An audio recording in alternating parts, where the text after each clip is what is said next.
across the world, buried beneath the sands of time, lie secrets that defy explanation. Mysterious discoveries that continue to puzzle even the brightest minds. Ancient monuments, lost civilizations, and artifacts so advanced they challenge everything we know about history. How could a culture with no written language build wonders that still baffle engineers today? What forces were at play in the creation of these impossible feats? These are the questions that linger unspoken but undeniable. In the next few minutes, we'll journey through the most perplexing ancient mysteries, unraveling what history might not want us to know. Stay with us. The answers may surprise you. Nestled in the remote hills of Albania, far from the well-trodden paths of history, lies the Sela Stone Settlement, an ancient site that continues to intrigue archaeologists and scholars.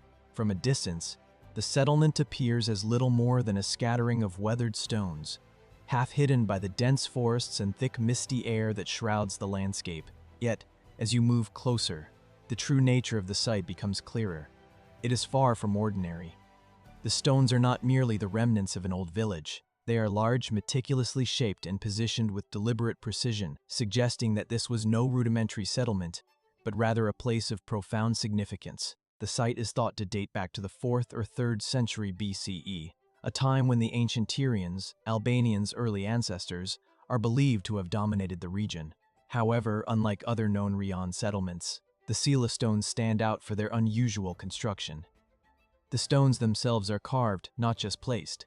Some are adorned with geometric patterns, while others bear intricate markings whose meanings remain a mystery. Their weight and sheer size, often over 10 tons each, make their transport and arrangement an impressive feat. Even more intriguing is the fact that unlike other ancient cultures, the Rians left behind no written records to explain their purpose. For years, archaeologists have put forth the theory that Sela was a religious or ceremonial center, perhaps a sanctuary for the Yurians. Evidence of nearby sacred sites such as burial mounds and altars seems to support this hypothesis. Yet no clear evidence has ever emerged to definitively link the stones to any particular deity or ritual. What is more, the settlement is unlike anything found in other Urian archaeological sites. There are no traditional homes or everyday artifacts. Instead, the stones seem to have been arranged with an almost cosmological precision, suggesting a connection to astronomical events or an unknown system of celestial observation. It is this unusual alignment of the stones that has led some to speculate that the site may have served as an ancient observatory. Could it be that the Urians, whose written language has yet to be fully deciphered, had an advanced understanding of the stars and their movements? Did they track the constellations with the same precision as the ancient Egyptians or Mesopotamians? The alignment of certain stones suggests this theory may not be far from the truth. Some stones are arranged in patterns that mirror the rising and setting of specific stars in celestial bodies, suggesting a deeper knowledge of the sky. However, this theory, while compelling, remains speculative.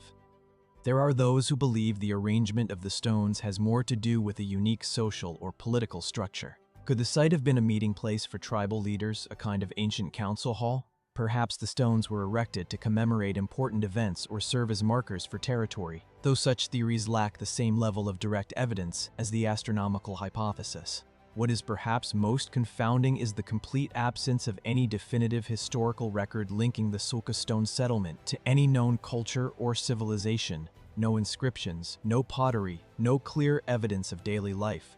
Just these enigmatic stones placed with intentionality and precision. Who were the people who built this site, and why did they leave so little behind?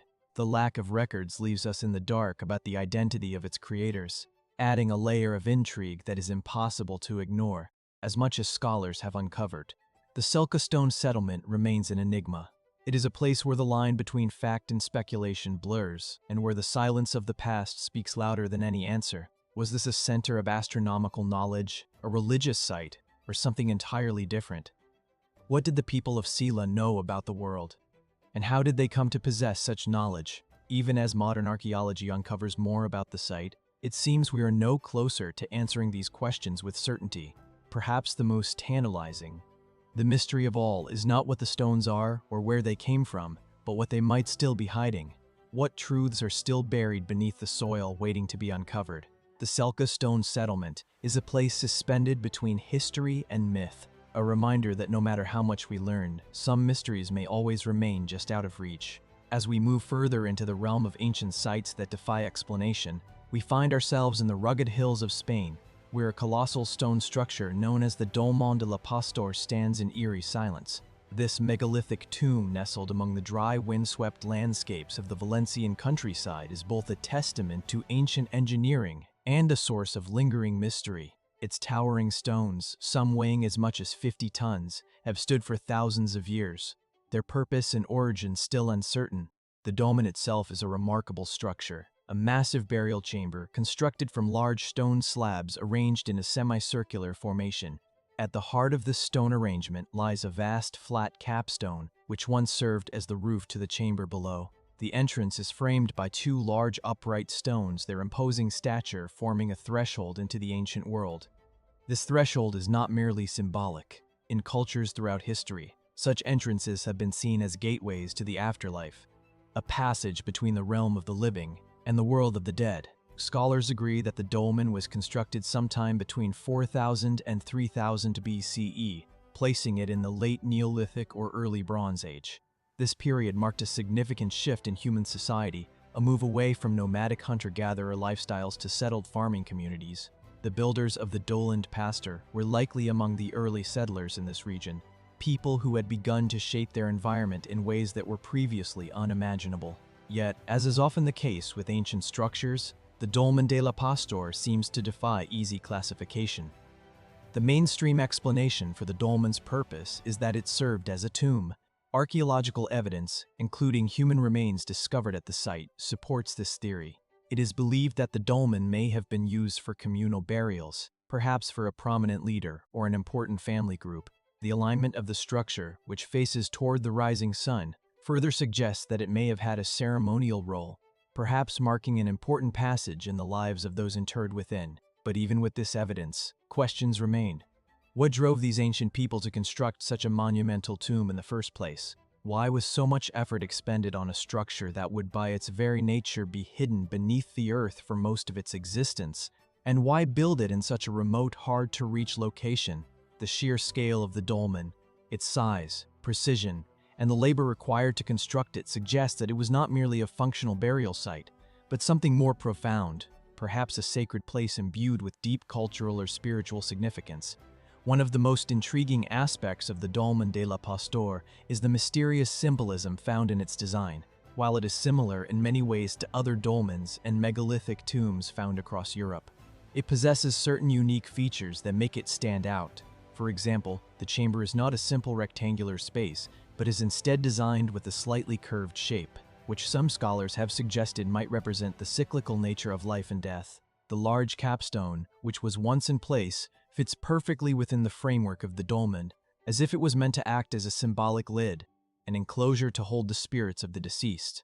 And then there is the placement of the stones themselves. While the dolmen is aligned with the sun, it also appears to mirror the natural contours of the surrounding landscape, suggesting an intimate connection between the structure and the land upon which it was built. Was this alignment a deliberate choice, or is it merely a coincidence?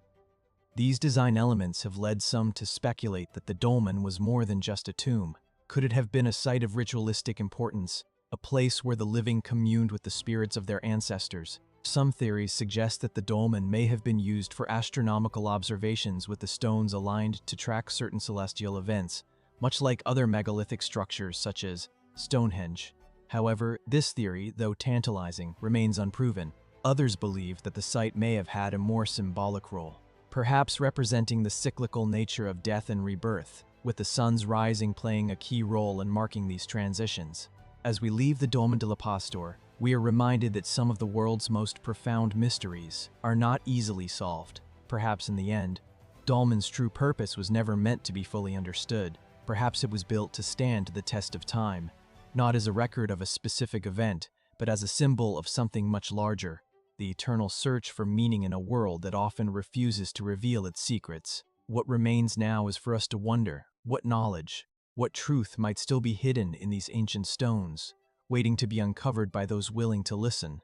As we continue our journey into the enigmatic corners of ancient history, we find ourselves along the banks of the Danube River in what is now Serbia, where a remarkable archaeological site, Lienski Vrh, has been uncovering mysteries for decades.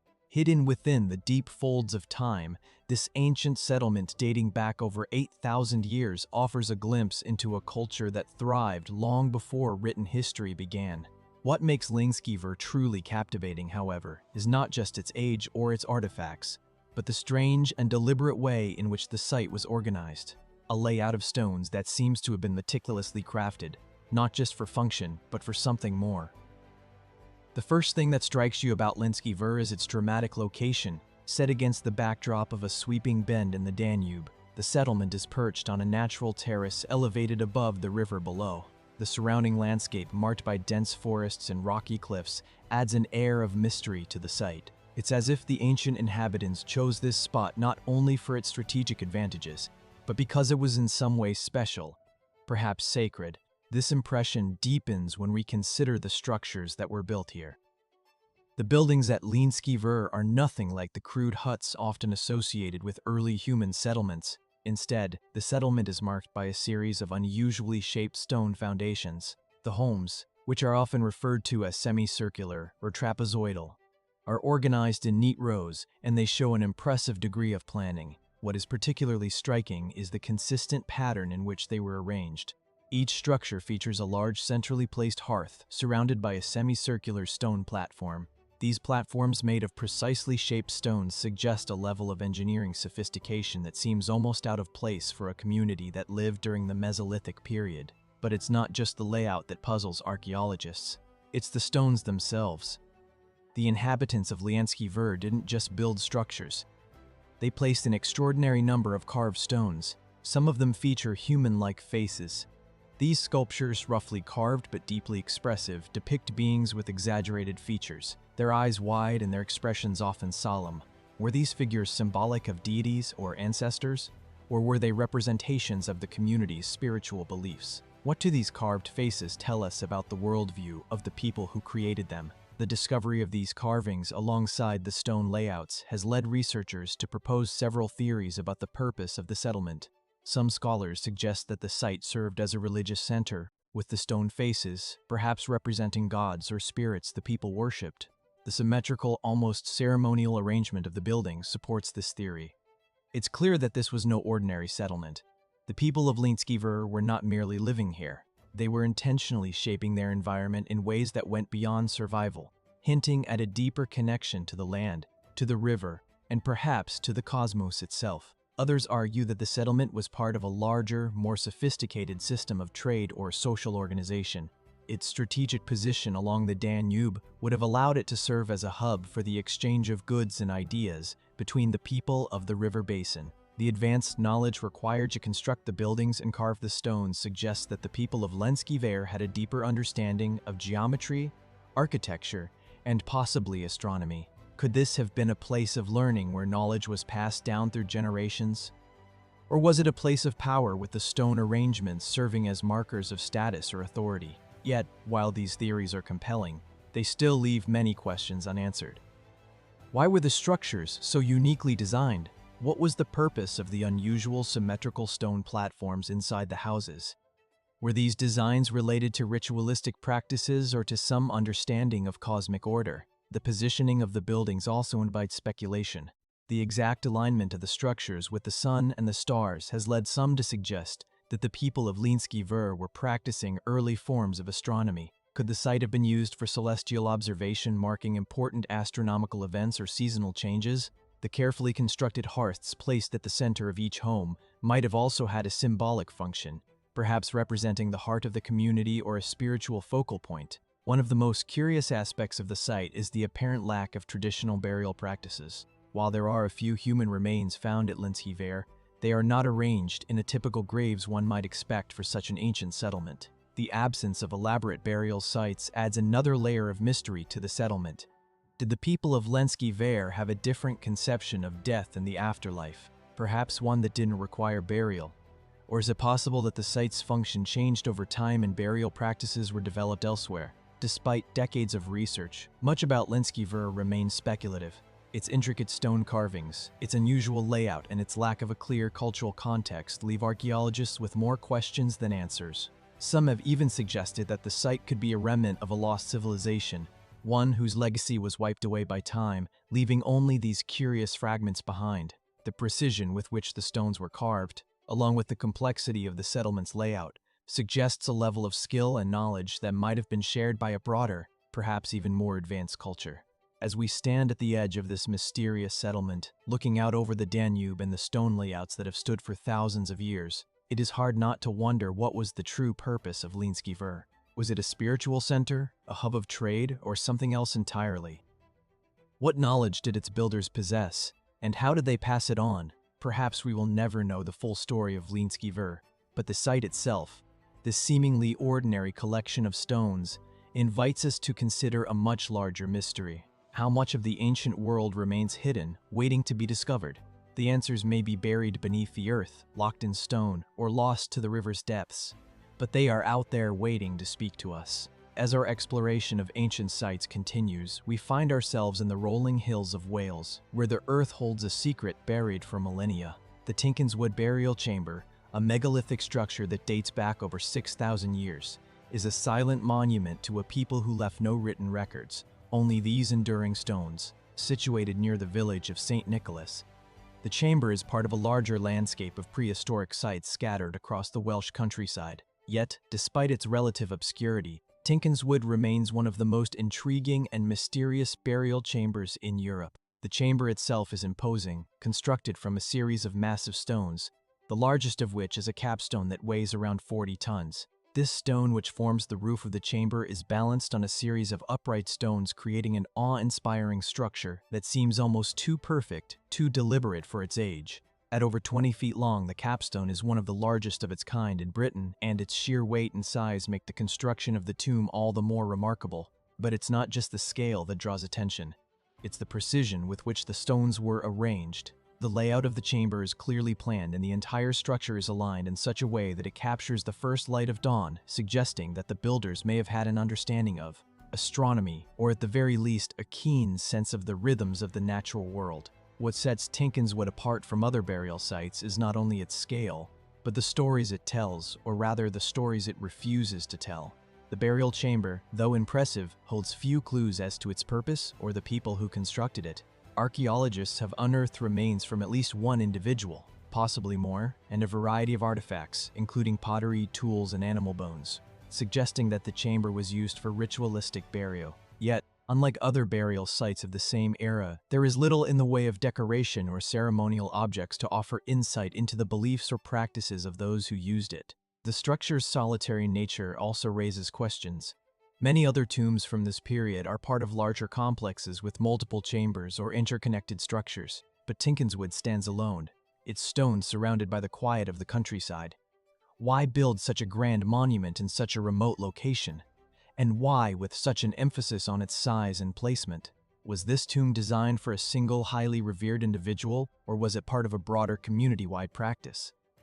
These are the questions that continue to confound researchers. One of the most intriguing aspects of the Tinkinswood burial chamber is the near-complete absence of written records. The people who built the chamber, part of the Neolithic agricultural societies of the British Isles, left behind no direct accounts of their culture, their beliefs, or their reasons for creating such monumental structures. Much of what we know comes from the study of the surrounding landscape and the limited artifacts discovered within the chamber itself. The absence of elaborate engravings or other forms of symbolism at the site suggests that the people of Tinkinswood may not have felt the need to leave behind overt markers of their beliefs or practices. Or perhaps the significance of the chamber was so deeply ingrained in their culture that words and symbols were unnecessary. Everything they needed to know was embedded in the very stones themselves. Still, there are elements of the site that seem to suggest a more complex understanding of death and the afterlife. The large, carefully placed stones, for example, might have been meant to channel certain energies or align with celestial events. The alignment of the tomb with the rising sun is one possibility, suggesting that the people of Tinkinswood were attuned to the natural world in a way that transcended mere functionality. Could it be that this burial chamber served not only as a final resting place for the dead, but also as a site of spiritual or cosmic significance? The careful placement of the stones might reflect a belief in the cyclical nature of life and death, a concept that was prevalent in many ancient cultures. The Neolithic peoples who built Tinkinswood could have seen death as part of a larger ongoing process, one that was marked by the movement of the sun, the changing of the seasons, and the passing of time. However, the theory that the tomb was used for astronomical purposes remains speculative. There are no definitive records to indicate that the people of Tinkinswood had a sophisticated understanding of astronomy, but the alignment of the tomb with the sun's first rays is certainly suggestive. Could the site have been used to mark solstices or equinoxes? Or perhaps it was used to track the passage of the moon, whose cycles were just as important to ancient cultures as the sun's. Without more concrete evidence, though, this idea remains one of many possible explanations, and the true purpose of the tomb may forever remain elusive. Another question that lingers is the tomb's relationship to the wider Neolithic culture of Britain and Europe. Tinkinswood is not an isolated phenomenon. It is part of a broader tradition of megalithic construction that spans across Europe, from the ancient stone circles of Scotland to the famous dolmens of France. These structures, which are often linked to burial practices and ritualistic sites, share certain commonalities with Tinkinswood, suggesting that there may have been some shared cultural or spiritual beliefs that transcended regional boundaries. Did the builders of Tinkinswood have contact with other megalithic cultures? Or were they developing their own distinct traditions? If the latter, what might that tell us about the movement of ideas and people in prehistoric Europe? As we reflect on the mystery of the Tinkinswood burial chamber, we are reminded that even in our modern age, some questions remain unanswered. The chamber's grand design and its solitary location suggest that it was a place of great importance. Yet its purpose remains a riddle. Was it a sacred site where the living and the dead could commune? Or was it a monument to a belief system so deeply embedded in the culture of its people that it no longer needed explanation? The answers may be lost to time, buried with the stones beneath the earth. But the questions they raise continue to provoke curiosity. In the silence of Tinkinswood, as we stand before the massive capstone and the stones that have withstood the test of time, we can only wonder what knowledge, what mysteries are still hidden in the burial chambers of our ancestors, and what will it take for us to uncover them? As our exploration of ancient, unexplained sites continues, we now find ourselves in the heart of the Middle East, where the ancient ruins of Hilli Archaeological Park stand as a testament to a civilization long forgotten. Located in the United Arab Emirates in the city of Al Ain, this site offers an intriguing glimpse into a culture that thrived thousands of years ago, but left behind only fragments of its once great legacy. The park is home to some of the most significant archaeological discoveries in the region, yet its purpose, its people, and its deeper meanings remain wrapped in mystery. Hilli Archaeological Park is set against the backdrop of the vast desert, with the jagged mountains of the Hajar Range rising majestically in the distance. The landscape is at once harsh and captivating, with the golden sands stretching out in all directions, broken only by the clusters of ruins that dot the terrain. The site is a sprawling complex with structures ranging from simple stone walls to more elaborate tombs, offering a snapshot of the past that seems almost too perfectly preserved. At the heart of the park lies Hilli 8, a burial complex that is perhaps the most famous of the site's many discoveries. This large circular tomb is a remarkable feat of ancient engineering, constructed from massive stone slabs that form a beehive-shaped structure dating back to around 2500 BCE. Hilli 8 is part of a larger tradition of tombs found throughout the region, often referred to as beehive tombs due to their unique shape. These tombs, believed to be burial sites for prominent individuals, have long fascinated archaeologists, both for their scale and their distinct architectural design. The tomb at Hilli 8 is unlike anything you might expect from ancient burial sites of the time.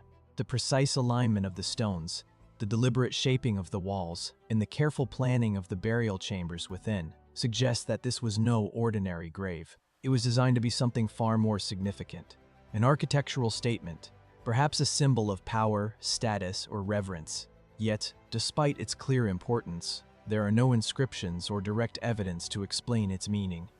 What was the significance of this tomb, and why was such a monumental structure created in the first place? Was it solely a burial place, or did it hold a deeper ceremonial role, perhaps tied to the spiritual beliefs of those who built it? Inside the tomb, archaeologists have uncovered a range of artifacts, ceramics, pottery, and tools that offer insight into the daily life of the people who once inhabited the area. But it is the lack of human remains within the tomb that raises the most intriguing question. Unlike other burial sites where the deceased were placed within the tomb Hilly 8 contains little evidence of the bodies it was meant to house. This has led some scholars to wonder, were the remains removed over time, or was this tomb never intended to hold the physical bodies of the dead at all? Could it have served as a cenotaph, a symbolic burial place rather than a final resting place? If so, what does that tell us about the beliefs and rituals of the people who built it? The Healy 8 tomb is not the only structure in the park that raises more questions than it answers. Throughout the site, other tombs and archaeological features have been uncovered, each adding another layer of mystery to the story of the ancient inhabitants of this region. There are stone enclosures, remnants of walls, and various tools, but no clear narrative to explain how these objects fit into the lives of the people who once lived here. Even more puzzling is the lack of a discernible cultural or historical identity for the people who built these structures. While many of the tombs and artifacts suggest a society that was well organized, the region's ancient inhabitants appear to have left little in the way of written records or identifiable markers of their existence. Who were they, and what drove them to build such monumental tombs in the middle of the desert? As our exploration of ancient unexplained sites continues, we now find ourselves in the heart of the Middle East, where the ancient ruins of Hilly Archaeological Park stand as a testament to a civilization long forgotten. Located in the United Arab Emirates in the city of Alan, this site offers an intriguing glimpse into a culture that thrived thousands of years ago, but left behind only fragments of its once great legacy. The park is home to some of the most significant archaeological discoveries in the region. Yet its purpose, its people, and its deeper meanings remain wrapped in mystery. Healy Archaeological Park is set against the backdrop of the vast desert, with the jagged mountains of the Hihar Range rising majestically in the distance. The landscape is at once harsh and captivating, with the golden sands stretching out in all directions, broken only by the clusters of ruins that dot the terrain. The site is a sprawling complex with structures ranging from simple stone walls to more elaborate tombs, offering a snapshot of the past that seems almost too perfectly preserved. At the heart of the park lies Hilly 8, a burial complex that is perhaps the most famous of the site's many discoveries. This large circular tomb is a remarkable feat of ancient engineering, constructed from massive stone slabs that form a beehive-shaped structure dating back to around 2500 BCE. Alayal 8 is part of a larger tradition of tombs found throughout the region, often referred to as beehive tombs due to their unique shape. These tombs, believed to be burial sites for prominent individuals, have long fascinated archaeologists, both for their scale and their distinct architectural design. The tomb at Hilly 8 is unlike anything you might expect from ancient burial sites of the time. The precise alignment of the stones, the deliberate shaping of the walls, and the careful planning of the burial chambers within suggest that this was no ordinary grave. It was designed to be something far more significant, an architectural statement, perhaps a symbol of power, status, or reverence. Yet, despite its clear importance, there are no inscriptions or direct evidence to explain its meaning. What was the significance of this tomb, and why was such a monumental structure created in the first place? Was it solely a burial place? Or did it hold a deeper ceremonial role, perhaps tied to the spiritual beliefs of those who built it? Inside the tomb, archaeologists have uncovered a range of artifacts, ceramics, pottery, and tools that offer insight into the daily life of the people who once inhabited the area. But it is the lack of human remains within the tomb that raises the most intriguing question. Unlike other burial sites where the deceased were placed within the tomb, Hilly 8 contains little evidence of the bodies it was meant to house. This has led some scholars to wonder, were the remains removed over time, or was this tomb never intended to hold the physical bodies of the dead at all? Could it have served as a cenotaph, a symbolic burial place rather than a final resting place? If so, what does that tell us about the beliefs and rituals of the people who built it? The Healy 8 tomb is not the only structure in the park that raises more questions than it answers. Throughout the site, other tombs and archaeological features have been uncovered, each adding another layer of mystery to the story of the ancient inhabitants of this region. There are stone enclosures, remnants of walls, and various tools, but no clear narrative to explain how these objects fit into the lives of the people who once lived here. Even more puzzling is the lack of a discernible cultural or historical identity for the people who built these structures. While many of the tombs and artifacts suggest a society that was well organized, the region's ancient inhabitants appear to have left little in the way of written records or identifiable markers of their existence. Who were they, and what drove them to build such monumental tombs in the middle of the desert? As we leave the arid desert landscapes of hilly Archaeological Park behind, our journey now takes us to the towering Andes Mountains of Peru, where a sight of equal mystery awaits. The ancient Incan city of Ollantaytambo stands as one of the most extraordinary achievements of pre-Columbian architecture. Its stone structures and terraces cling to the mountainside with an almost otherworldly precision. Yet amid this ancient city lies one of the most perplexing and unexplained features of all. Its massive stone blocks, some of which appear to defy the capabilities of the Incan builders themselves. The Ollantaytambo wall blocks, gigantic stones, some weighing as much as 50 tons, are a marvel of ancient engineering. These blocks, quarried from the nearby mountains and transported with remarkable precision, form the base of a large temple complex at the site. What sets them apart, however, is not just their sheer size, but the way in which they were cut and fitted together. The stones are so perfectly shaped that it is difficult to see where one ends and the next begins. Despite the roughness of the surrounding stones, each block seems to have been designed not only to fit precisely with the others, but also to conform to the natural contours of the terrain. The level of craftsmanship required to create and transport such massive stones remains a topic of debate among archaeologists.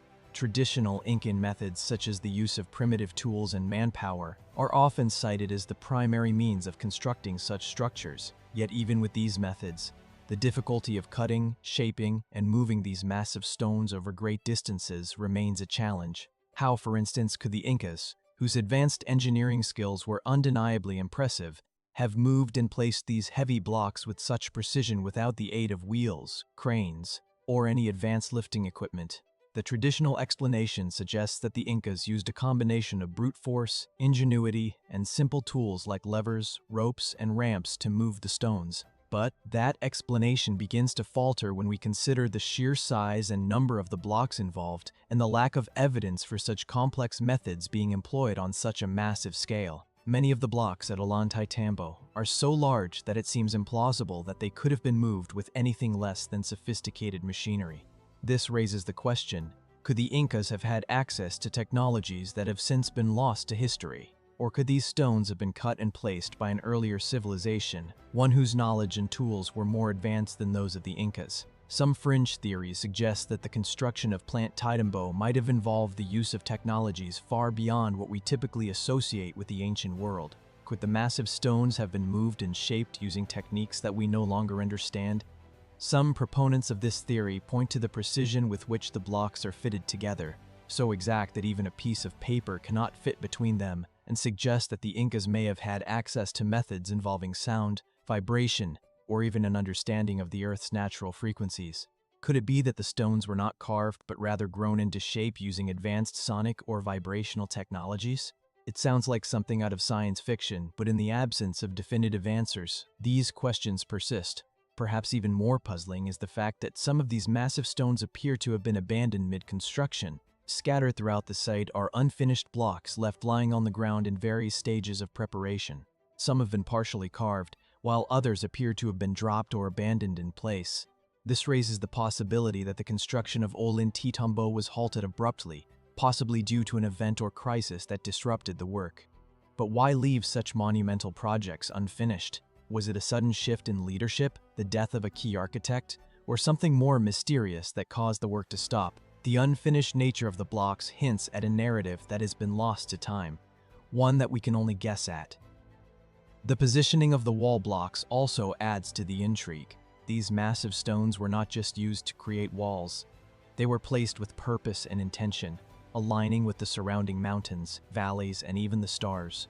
The Incan civilization was known for its deep reverence for celestial events, and many of their structures were designed with an astronomical function in mind. Could it be that the stones at Ollantaytambo were also aligned to track specific celestial events, marking the solstices or the passage of certain stars? The precision with which these stones were placed suggests that the builders of Ollanto were not just constructing walls for shelter.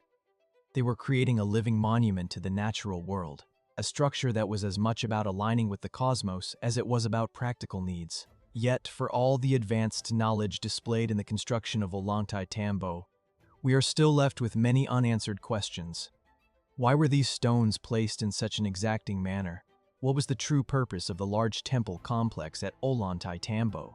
Was it a ceremonial center, a royal residence, or something else entirely? And why, given the apparent sophistication of the site, does so little remain of its original purpose? While many of the stones still stand in their original places, much of the site has been damaged by time and weather, and crucial parts of its history have been lost. Could it be that the answers to these questions are hidden in the stones themselves, waiting to be discovered by those willing to listen closely? As we stand before the massive stone blocks of Ulan-Titembo, it is hard not to feel a sense of awe and wonder.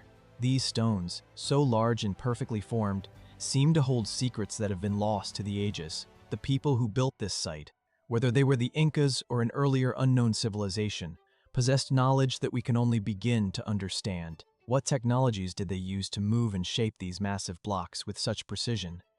What was the true purpose of Ulan-Titembo? And most intriguingly, what remains hidden beneath the surface of these ancient stones waiting for us to uncover? The mystery of the Ulan-Titembo wall blocks is one that invites speculation and curiosity. As we explore this ancient site, we are reminded that the past is never as simple as it seems. The stone walls may stand solid and unyielding, but the questions they raise are anything but. What knowledge, what technologies did the ancient builders of Plant Tambo possess, and what else might still be hidden, waiting to be discovered? As we shift from the towering stone walls of Ulan-Titembo, our journey takes us to the windswept shores of Brittany in northwestern France, where another ancient mystery lies buried beneath the earth. The Lac Maria Aqua Grand Menhir Base, a massive stone structure that once supported a towering monolith, stands as a silent sentinel to a long-forgotten world. This colossal base, which once held the largest menhir in Europe, is a testament to the remarkable engineering skills of the Neolithic people who built it. Yet, like so many ancient sites, it raises far more questions than it answers. The site itself is located in the quiet rural landscape of the Morbihan region, known for its prehistoric megalithic sites. The menhir, which once stood at a staggering height of over 70 feet, was part of a larger complex of stones that stretched across the region. Today, only the Grand Menhir base remains, a large rectangular platform of stone that sits low to the ground, partially buried and weathered by centuries of exposure to the elements. The base, made from several massive blocks, once supported the towering monolith, but now, all that remains is the imprint of its former grandeur. What makes the Laragur Grand Menhir base so intriguing is the sheer scale of the stones and the precision with which they were placed. The base is constructed of massive blocks, some weighing several tons each, arranged in a way that is almost too perfect for the primitive tools of the Neolithic era. How did these people, living long before the advent of advanced technologies, manage to move and position such enormous stones with such precision? The site is a marvel of ancient engineering, and yet, like many other megalithic sites, its purpose remains a mystery. The menhir that once stood on the base were part of a larger tradition of stone monuments found across Europe, particularly in Brittany. These massive stones, often erected in rows or circles, were typically associated with burial practices or ritualistic sites. The purpose of the menhir at Lac Maria is still debated. Some suggest that it may have served as a marker for celestial events, perhaps aligned with the sun or the moon. Others propose that the menhir may have had a symbolic function representing a god, an ancestor, or a force of nature. The positioning of the stones on the site suggests that it was not just a random arrangement, but one that was carefully planned, with each stone placed for a specific reason. However, it is the construction of the Grand Menhir base itself that raises some of the most perplexing questions. The sheer scale of the menhir, combined with the precision required to erect it, suggests that the people who built it had a deep understanding of engineering and geometry. How did they manage to transport and erect such massive stones without the use of cranes, pulleys, or other advanced tools? The base alone weighs several tons, and the menhir it supported was far larger, suggesting that the builders possessed an intimate knowledge of leverage and balance. Could they have used methods or technologies that have since been lost to time? Some scholars speculate that the menhir were erected as part of a larger ritualistic or religious ceremony. The alignment of the menhir with the surrounding landscape and the nearby standing stones suggests that it may have been intended to mark an important astronomical event, such as the solstice or the equinox. The placement of the menhir could have been a way of marking the passage of time, a tool for observing the changing seasons and the cycles of the sun and moon. Could the menhir have served as a kind of calendar, helping the ancient people track time and align their agricultural practices with the cycles of the heavens. Yet, despite the many theories surrounding the site, the true purpose of the Loch Maria Grand Menhir remains elusive. Some have proposed that it was part of a larger ceremonial complex, perhaps related to ancestor worship or fertility rituals, while others believe it was a symbol of power erected by a powerful leader or ruler to demonstrate his dominance over the land. The base itself, with its massive stones arranged in such a precise manner, could suggest that the menhir were more than just a simple marker. It could have been a representation of cosmic order, a bridge between the earth and the heavens. In recent years, some fringe theories have suggested that the menhir at Loch Maria may have had an even more mysterious purpose. Could it have been part of a system of stone monuments that formed a larger interlocking network of ancient knowledge, guiding people across the landscape, connecting different communities in ways that we cannot yet fully understand? Some have even speculated that the menhir and other megalithic structures across Europe were built using methods of sound or vibration, harnessing the natural energy of the stones to create a kind of resonance that could have had spiritual or healing properties. These ideas remain speculative, of course, but they serve to highlight just how little we truly know about the cultures that built these monumental structures. Perhaps the most tantalizing question surrounding the Loch Maria Grand Menhir is why it was abandoned. The menhir itself, though impressive, was toppled long ago, leaving only the base behind. What caused the destruction of such a monumental structure? Was it an act of war, a natural disaster, or simply the passage of time? The toppled menhir lie in fragments scattered around the base, suggesting that its fall was sudden and violent. Some have even suggested that the destruction of the menhir was part of a ritual, a symbolic act of death and rebirth, marking the end of one era and the beginning of another. But again, without more concrete evidence, this remains speculation. As we stand before the Loch Maria Grand Menhir, it is difficult not to be struck by the enormity of the questions it raises. The precision with which the stones were placed, the sheer scale of the menhir it once supported, and the mystery of its abandonment all point to a culture with a deep understanding of the natural world, yet one that left behind few written records to explain their actions. What drove the people of Loch Maria to build such a monumental structure? What was the true purpose of the menhir? And what did it represent to those who erected it? The answers to these questions may never be fully uncovered, and the mystery of the Loch Maria Grand Menhir base may remain unresolved. But as we continue to explore the ancient sites of the world, we are reminded that some mysteries are meant to persist, inviting us to wonder about the knowledge and wisdom of civilizations long past. The menhir may have fallen, but the questions it raises continue to stand tall, waiting for us to discover what might still be hidden beneath the stones. As we leave behind the towering mains and the enigmatic stone bases of Loch Maria, our journey takes us to the heart of France, to a lesser-known but equally fascinating site, the Dolmen du Bagnou, a prehistoric monument tucked away in the tranquil landscape of the Lier Valley. Unlike the more famous stone circles and monolithic structures scattered across Europe, this dolmen is subtle, even secretive in its presence, yet it raises just as many questions about the people who built it and the purpose it served. Questions that have confounded archaeologists and historians for centuries. The Dolmen Dene is a megalithic tomb, part of a broader tradition of dolmens found throughout Western Europe, dating back to the late Neolithic period around 4000 to 3000 BCE. The dolmen itself consists of large upright stones that support a massive flat capstone, creating a chamber-like structure that once served as a burial site. Although much of the dolmen's original structure has eroded over time, the remaining stones still exude a sense of awe and mystery. The surrounding area, which was once part of a much larger necropolis, is now peaceful and unassuming, with the dolmen standing quietly among the trees, as if it were waiting for us to understand its secrets. What is most striking about the Dolmen Dano, however, is the precision with which the stones were placed. The capstone alone weighs several tons, and it was carefully balanced atop the upright stones, which are arranged with an almost deliberate intent. The alignment of the stones, too, seems purposeful, as if they were placed not just for structural support, but for symbolic or ritualistic reasons. The dolmen is not an isolated structure. It is part of a broader tradition of megalithic architecture that often involves aligning the stones with celestial events such as the rising and setting of the sun or the moon. Was the placement of the stones at Bagnou intended to mark the passage of time, to capture the energy of the stars, or to honor the deceased in a way that connected them to the cosmos. Archaeologists have found evidence that the dolmen was used for burial purposes. Human remains and grave goods such as pottery and tools have been discovered in and around the site. These findings suggest that the dolmen was not only a burial site but also a place of ritual and ceremony. But what do these rituals tell us about the beliefs of the people who constructed the dolmen? Were they seeking to connect with the spiritual realm?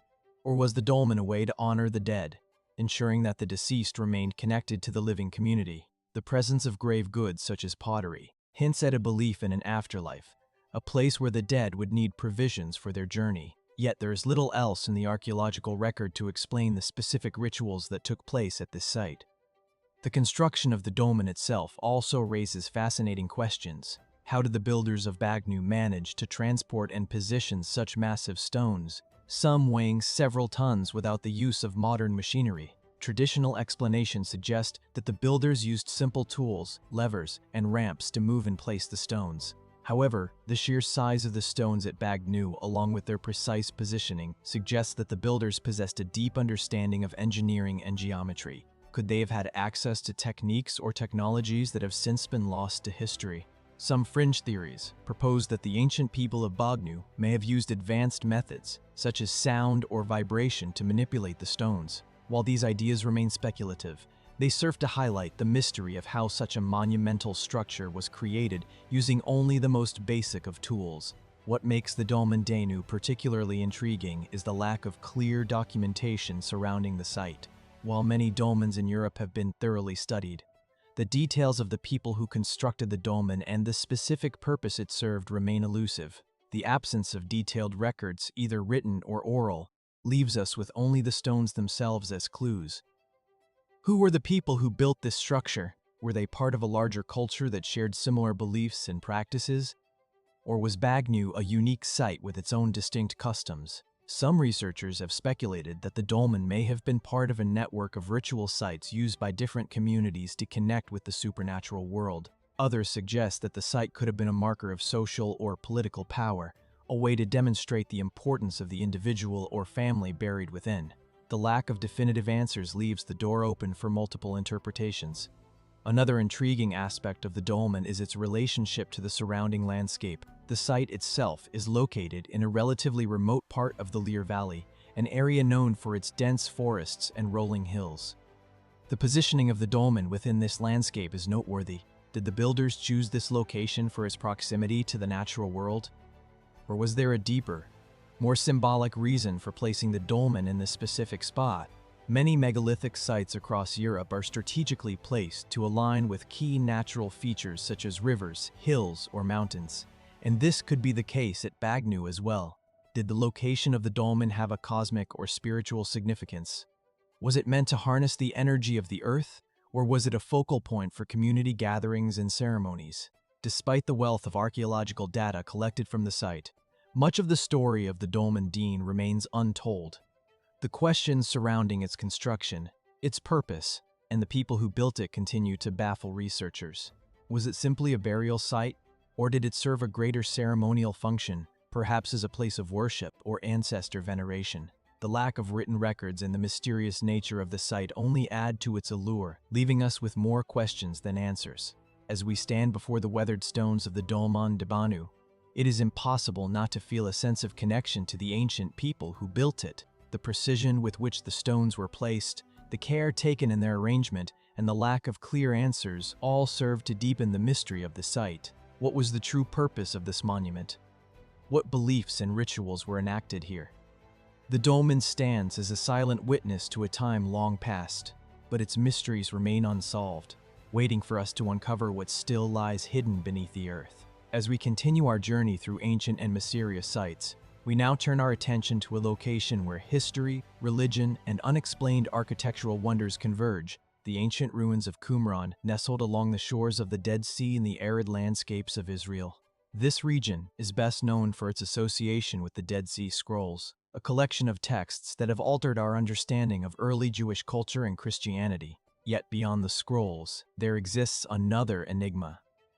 The Qumran megalithic walls. The Qumran site, now largely in ruins, was once home to a community of people, likely Essenes, a sect of Judaism that sought a life of purity and devotion. Their writings, preserved in the Dead Sea Scrolls, speak of apocalyptic visions, strict religious practices, and an intense reverence for the divine. But beneath these ancient scrolls lies something just as intriguing. The remarkable megalithic walls that encircle parts of the settlement. These walls, constructed from massive stones, are not only imposing in their scale, but puzzling in their arrangement. The blocks, some weighing several tons, were carefully placed to form a series of enclosures, structures, and terraces that appear to have had both practical and possibly symbolic purposes. The stones themselves are rough hew, yet they fit together with remarkable precision.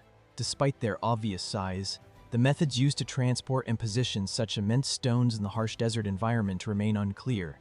What we do know is that these walls are not only a physical barrier, but seem to represent something far deeper, an enduring connection to the sacred land. As with many megalithic structures, the precise purpose of the walls is a matter of debate. Some scholars argue that they served as part of the infrastructure of the settlement, perhaps enclosing living quarters or communal spaces, while others suggest that they had a more symbolic or ritualistic function. Was Cumin designed to be a fortress protecting the community from outside threats? Or was the positioning of these stones part of a larger, more cosmological design? Given the Essenes' focus on spiritual purity, could the walls have been constructed to mark sacred boundaries to separate the community from the rest of the world in a physical and metaphysical sense? Yet there is an eerie aspect to the Cumin megalithic walls that defies explanation. Many of the stones appear to have been deliberately arranged with precise alignments that seem to coincide with natural features of the surrounding landscape. Could it be that the walls were aligned with celestial events, solstices, equinoxes, or the movement of the stars? Much like other megalithic sites across the globe, the Essenes were known for their deep spiritual and astronomical knowledge, and the possibility that these walls might have served a dual purpose as both a physical structure and a cosmic marker cannot be ruled out. Did the builders of Cumin have a sophisticated understanding of the heavens? And were these walls part of an ancient effort to connect with the divine through the alignment of the earth, the sky, and the soul? What makes the walls of Qumran even more enigmatic is the fact that the site seems to have been abandoned at some point in its history. While the settlement flourished during the Second Temple period, the precise reasons for its abandonment are unclear. Was it the result of outside invaders like the Romans who swept through the region during the 1st century CE? Or could there have been internal conflicts or apocalyptic beliefs that caused the community to disband? The ruins of the walls stand as silent witnesses to this mystery, suggesting that something disrupted the settlement's once vibrant life. And yet, despite its abandonment, the Cumin walls remain remarkably intact, with large portions of the structure still standing. How did these ancient builders, with their limited tools and technology, create such enduring walls that have withstood the test of time in such a harsh environment? Some alternative theories have emerged to explain the construction and purpose of the Cumin walls, theories that take us into the realm of speculation.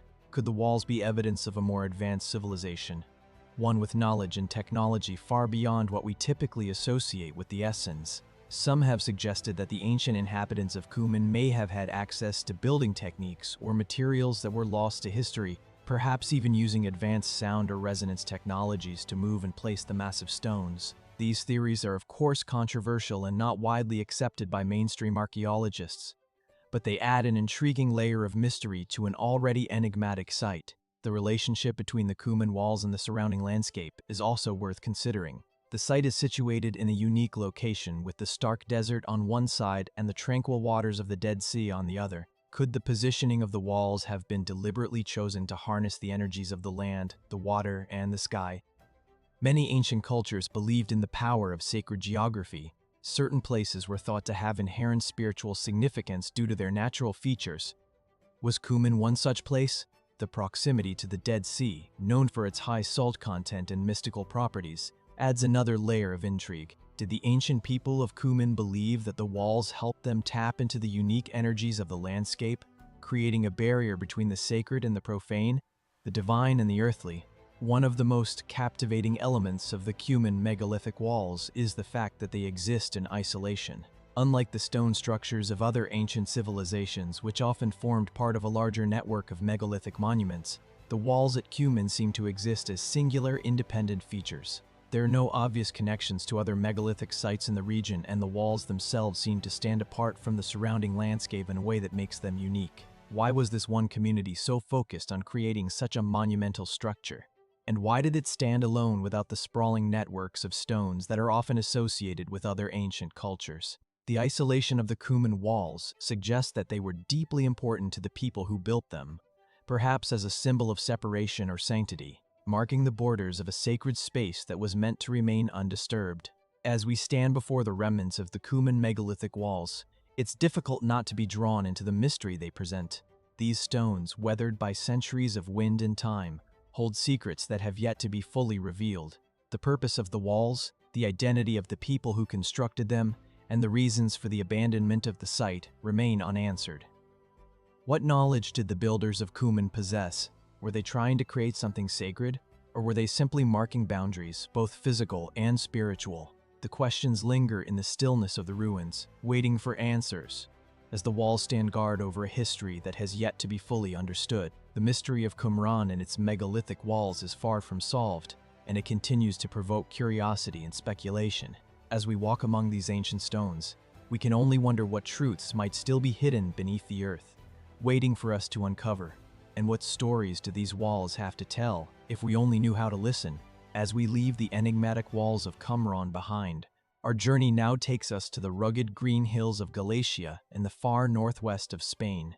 Here, overlooking the estuary of the River Minho, lies a site that has fascinated archaeologists and historians for centuries. The Castro de Sant Trega, this ancient settlement perched high above the surrounding landscape, has long been a place of mystery.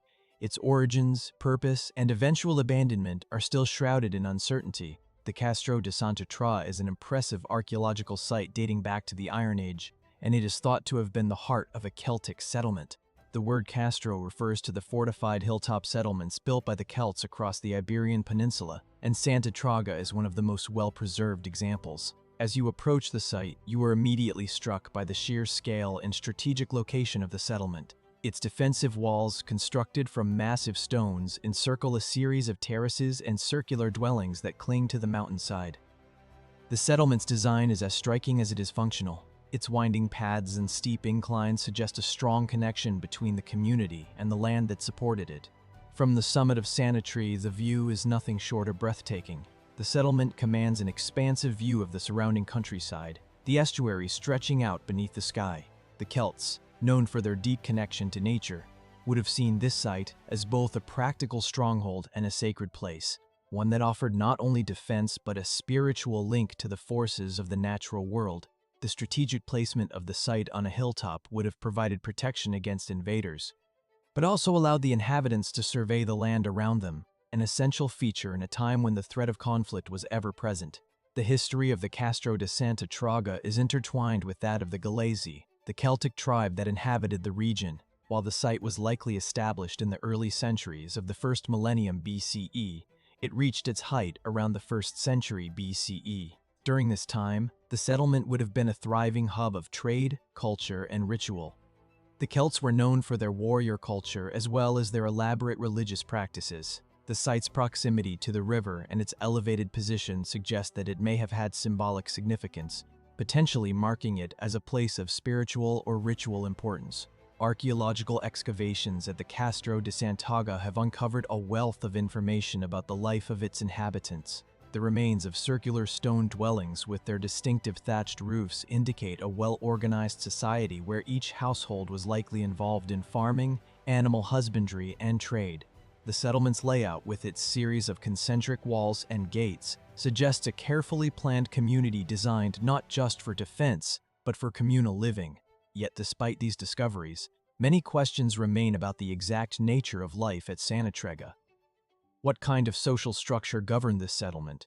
How were decisions made? And what role did religion play in the lives of its people? Were the Celts of Santa Tra part of a larger network of settlements? And how did they interact with neighboring tribes? One of the most intriguing aspects of the Castro de Santaga is the unanswered question of its sudden abandonment. The settlement appears to have been thriving when it was suddenly and mysteriously deserted. No definitive cause has been identified, but several theories exist. Some suggest that the Celts may have been driven from the site by external forces, such as the Roman expansion into the Iberian Peninsula. The Romans, known for their military prowess, gradually conquered much of the region, and it is believed that many Celtic tribes were forced to either submit or flee. However, no definitive evidence of Roman conquest has been found at Santa Traga, and some archaeologists argue that the settlement may have simply been abandoned due to changes in the local climate or economic structure. Was the site abandoned because the river changed course, disrupting trade and farming, or was it a result of internal upheaval, perhaps driven by shifts in the social or religious structure of the community? Another intriguing possibility is that the Castro de Santa Traga may have been intentionally abandoned, a decision rooted in religious or spiritual beliefs. The Celts were known for their strong spiritual practices, and many of their settlements were believed to be intimately connected to the land and the natural world. Could the Celts of Sanitary have abandoned their home as part of a larger ritual or spiritual migration? Some have speculated that the settlement may have been linked to a broader belief in cycles of death and rebirth, with the abandonment of the site symbolizing a transition to a new phase of existence. Such ideas are difficult to prove, but the dramatic shift in the site's occupation raises compelling questions about the role of belief in the lives of the people who live there. The Castro de Santaga also raises intriguing questions about its relationship to the natural world. The Celts were deeply connected to the land, and their religious practices often centered on nature, with a particular reverence for trees, rivers, and mountains. The positioning of the settlement on a high hill overlooking the river and the surrounding countryside suggests that the site may have had a spiritual or symbolic connection to the natural features of the landscape. Was the hilltop of Santa Ta seen as a sacred place, a location where the earthly and spiritual worlds intersected? Could the Celts have believed that their settlement was placed at a site of powerful energy, a place where the forces of nature could be harnessed for protection, prosperity, or ritual? Moreover, there are some who speculate that the Castro de Santa Traga may be connected to a larger network of ancient Celtic settlements that share similar architectural and cultural features. If so, the site could have been part of a broader ceremonial or trading network that spanned the Iberian Peninsula, a hub of interaction between different Celtic tribes and cultures. Could the design of Santa Traga, its concentric walls, its positioning on the landscape, hold clues to a deeper understanding of Celtic society and its connection to other ancient civilizations? As we stand before the weathered stones of Castro de Santaga, we are reminded that the answers to these questions may never fully materialize. The site's abandonment, its mysterious origins, and the enigmatic role of the Celts in this part of the world leave us with more questions than answers. Was the Castro de Santa Traga a fortress, a spiritual center, or something entirely different? What beliefs and practices drove its inhabitants to settle in such a strategic location, and why did they ultimately leave? In the silence of the hills, where the wind whispers through the trees and the river below flows steadily toward the sea, it's easy to imagine the echoes of those who once walked these paths. But the mystery of Castro de Santa Traga remains unsolved, a reminder that some stories from the ancient world are not meant to be fully understood. What secrets does this place still hold, waiting for someone to uncover them? After exploring the mysteries of Castro de Santa Traga, we now journey far across the Atlantic to the dense, verdant jungles of Brazil, where one of the most perplexing ancient artifacts sits quietly, almost forgotten by time. Deep in the northeast in the state of Paraíba lies the Inga Stone, a giant slab of rock covered with intricate carvings that have baffled archaeologists, historians, and researchers for centuries. The story of the Inga Stone is one of mystery, uncertainty, and unsolved riddles, a stone puzzle that continues to defy explanation. At first glance, the Inga Stone seems almost out of place in the lush tropical forest that surrounds it. Standing almost 3 meters tall and measuring over 6 meters in length, it is an imposing slab of sandstone weathered by centuries of wind and rain. Its surface is covered in a series of bizarre geometric patterns, spirals, and symbols. Some resemble stylized animals, others seemingly abstract designs with no clear or obvious interpretation. The stone's carvings, deep and precise, appear to have been made with tools far more advanced than those of the indigenous people known to inhabit the region at the time. Yet the question remains, who carved this stone and what was the message they were trying to convey? The Ing stone has been known to local residents for centuries, but it wasn't until the late 19th century that it caught the attention of archaeologists. Despite extensive studies, the true meaning of the carvings remains elusive. The most common theory suggests that the stone was created by one of the indigenous tribes of the region, most likely the Tupi people who inhabited the area long before European colonization. According to this theory, the carvings are an early form of communication, perhaps a ceremonial or religious symbol, or even a map. Some experts speculate that the spiral patterns might represent cycles of nature, such as the changing of seasons or the movement of celestial bodies. Yet, the stone's features don't quite fit neatly into these conventional explanations. One of the most intriguing aspects of the Inca stone is its apparent age. While it is certainly possible that the Tupi people created the carvings, radiocarbon dating of nearby artifacts has placed the site's history far earlier than expected. The age of the stone itself is still undetermined, with estimates suggesting it could be anywhere from 1,000 to 6,000 years old. This discrepancy raises the possibility that the carvings predate the Tupi people entirely, perhaps pointing to an even older, unknown civilization in the region.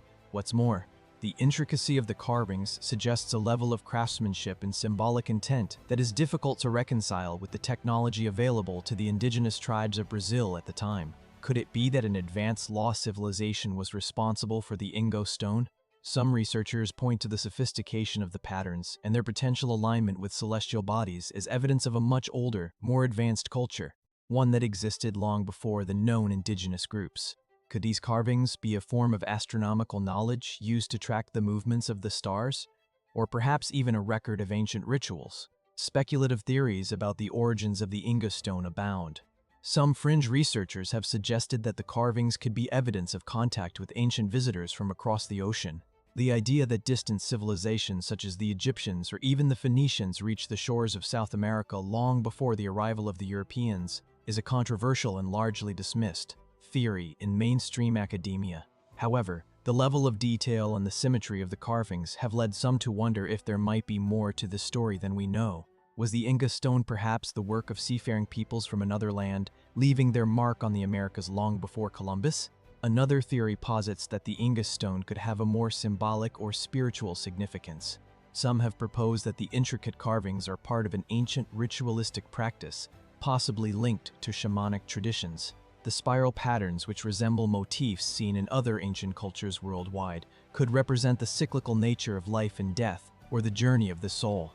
The stone's placement in a remote part of the jungle also suggests that it may have had some form of sacred or ceremonial purpose. Could it have been a sacred site used by the indigenous tribes for rituals where the carvings represent a connection between the earthly realm and the divine? The stone's massive size, its precise geometry, and the mysterious nature of the carvings all lend themselves to this interpretation, suggesting that it may have been a focal point for ancient spiritual practices. Despite these theories, no definitive answer has been found. In fact, many archaeologists are divided on the issue, with some claiming that the stone is a hoax or the result of later colonial influences rather than an indigenous creation. Yet, no evidence of such colonial intervention has been found to support this claim, leaving the mystery intact. Another question that looms over the Inga stone is its connection to other megalithic sites around the world. Throughout history, there has been a persistent belief in the idea that ancient cultures may have shared knowledge connecting distant civilizations through trade, migration, or even some form of cultural exchange.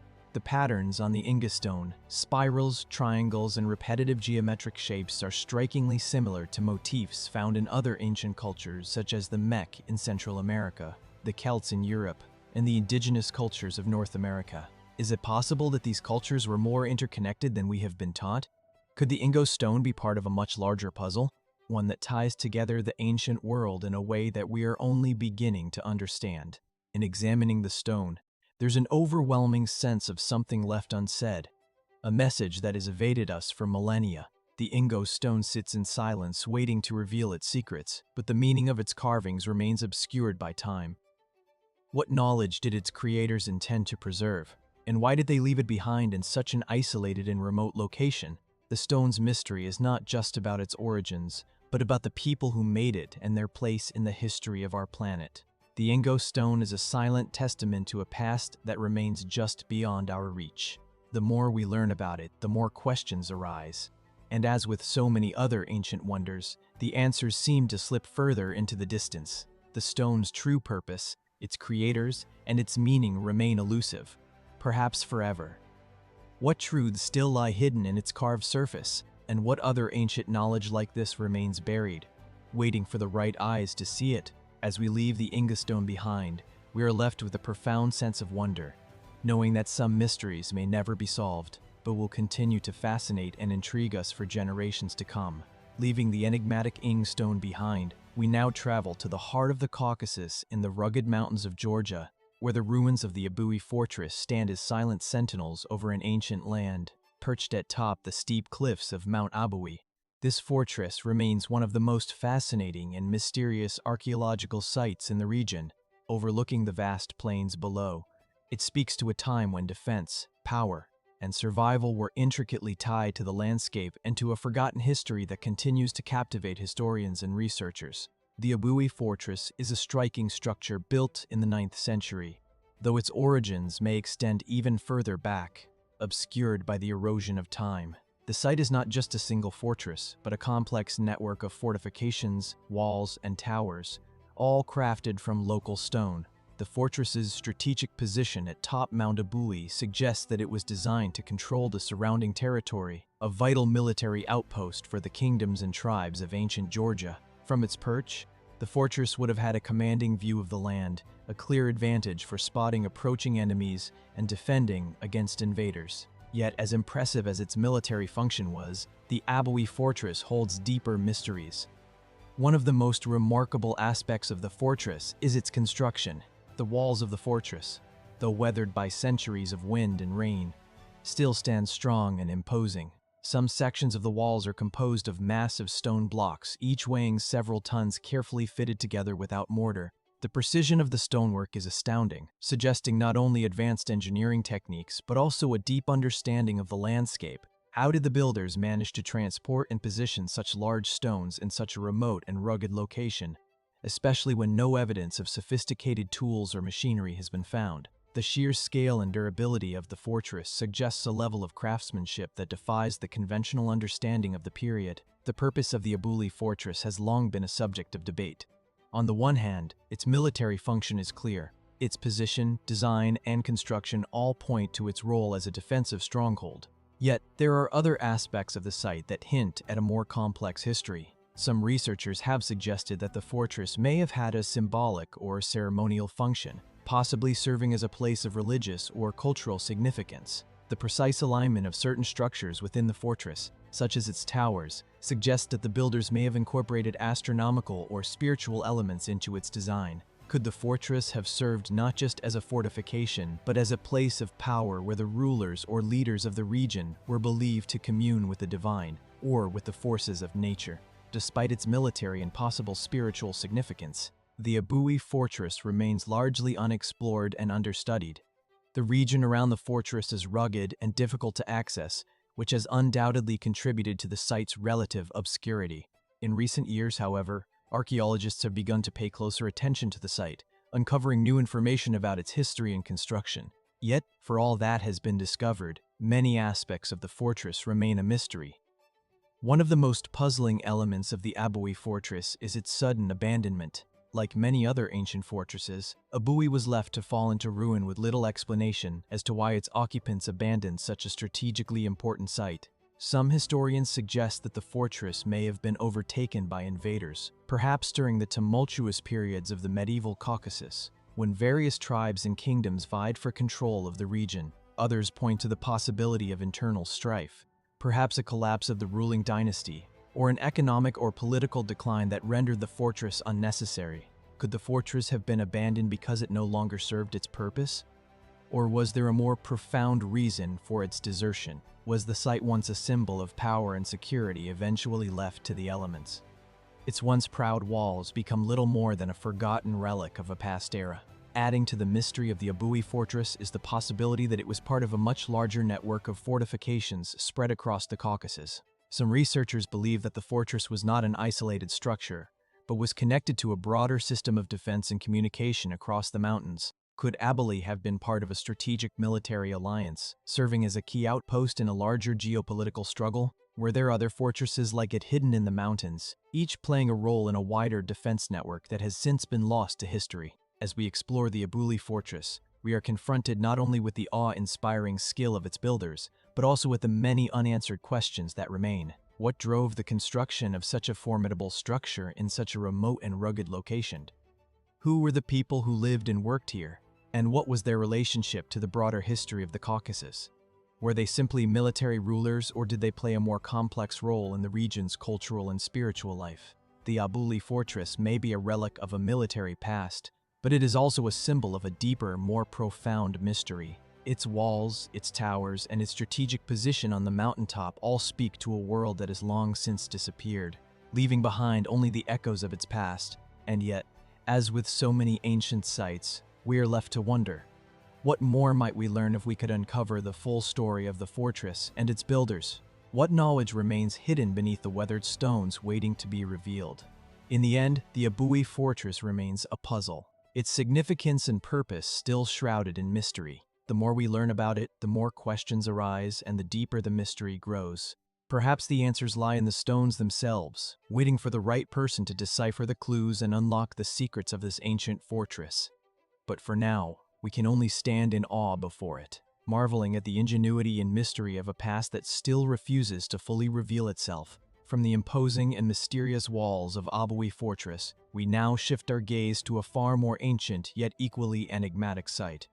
The dolmen of Soto, nestled in the rolling hills of the Iberian Peninsula in the province of Leon, Spain, this ancient megalithic structure stands as an enduring testament to the people who once inhabited this region. Though their identity and motives remain largely unknown, the dolmen of Soto is a type of burial chamber known as a dolmen, a prehistoric structure composed of large stone slabs arranged in a way that forms a chamber or a tomb.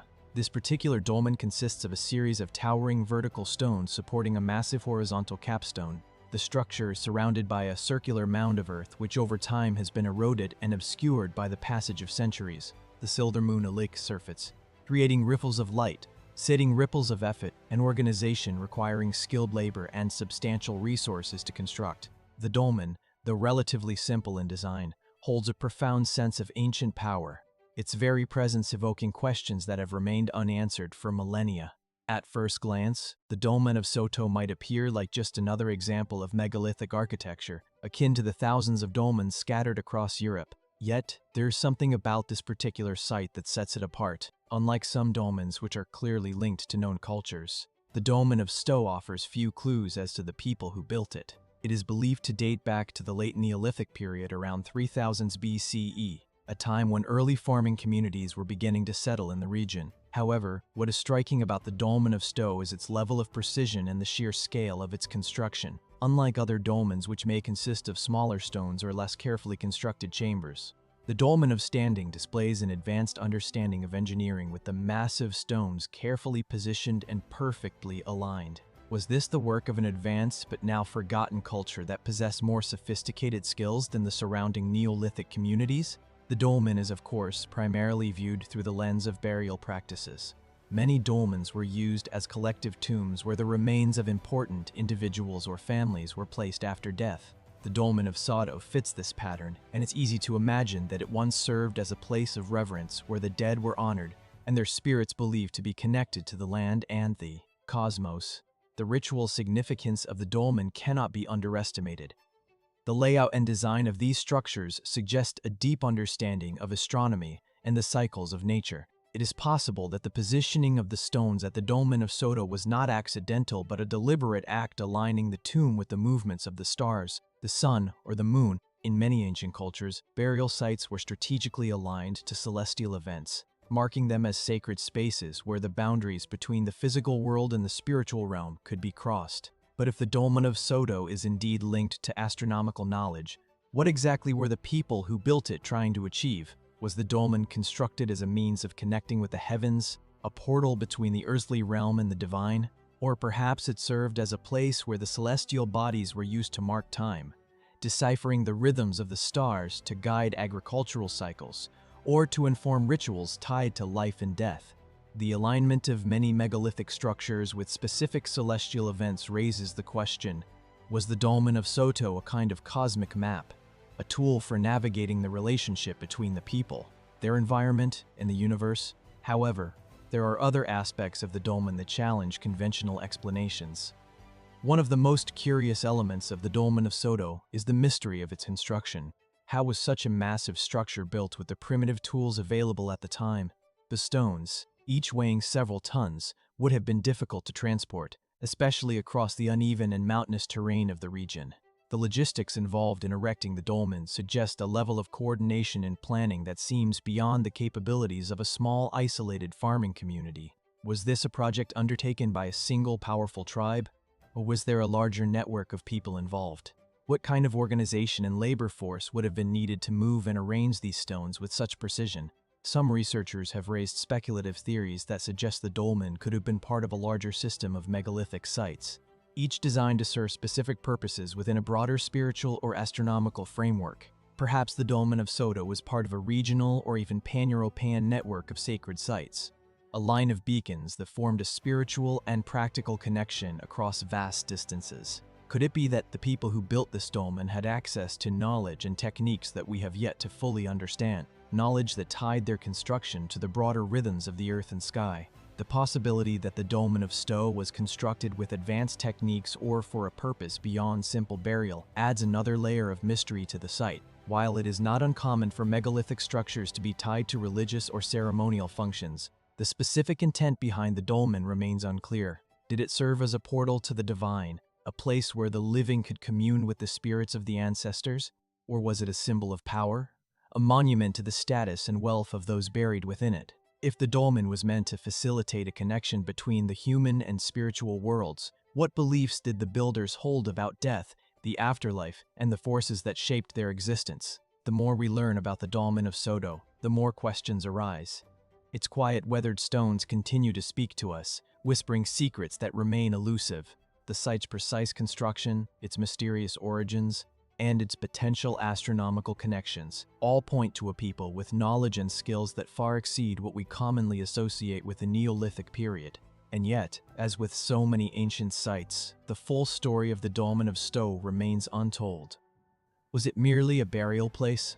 Or does it represent something far more complex? Something that tied together the physical and spiritual worlds in a way we have yet to comprehend? The dolmen of Soto stands as a monument to a distant past. Its stones still hold the echoes of a lost culture. The mysteries of its construction, its purpose, and its meaning remain hidden within the layers of time, and perhaps will remain so forever. As we gaze upon the silent stones, we are reminded of how much we still have to learn about the people who built them, and how much is left to discover about the ancient world that lies just beneath the surface of our modern understanding. What other secrets does this dolmen hold waiting to be uncovered? What knowledge and wisdom lost to time still lie buried beneath the earth as we leave behind the dolmen of Soto and its quiet, enigmatic presence? We travel further west across the seas to the rugged shores of Bretagne, France. Here, nestled among the rocky coastline of the Armorique region, stands a site that has intrigued archaeologists and historians for centuries. The Cairn of Barnes. A massive Neolithic burial mound, the Cairn of Barnes is not only one of the largest of its kind in Europe, but it is also one of the most mysterious. Its purpose, construction, and the people who built it are subjects of intense debate with many questions still unanswered. The Cairn of Barnes rises above the surrounding landscape like a silent giant. Its stones were weathered by millennia of wind, rain, and salt water.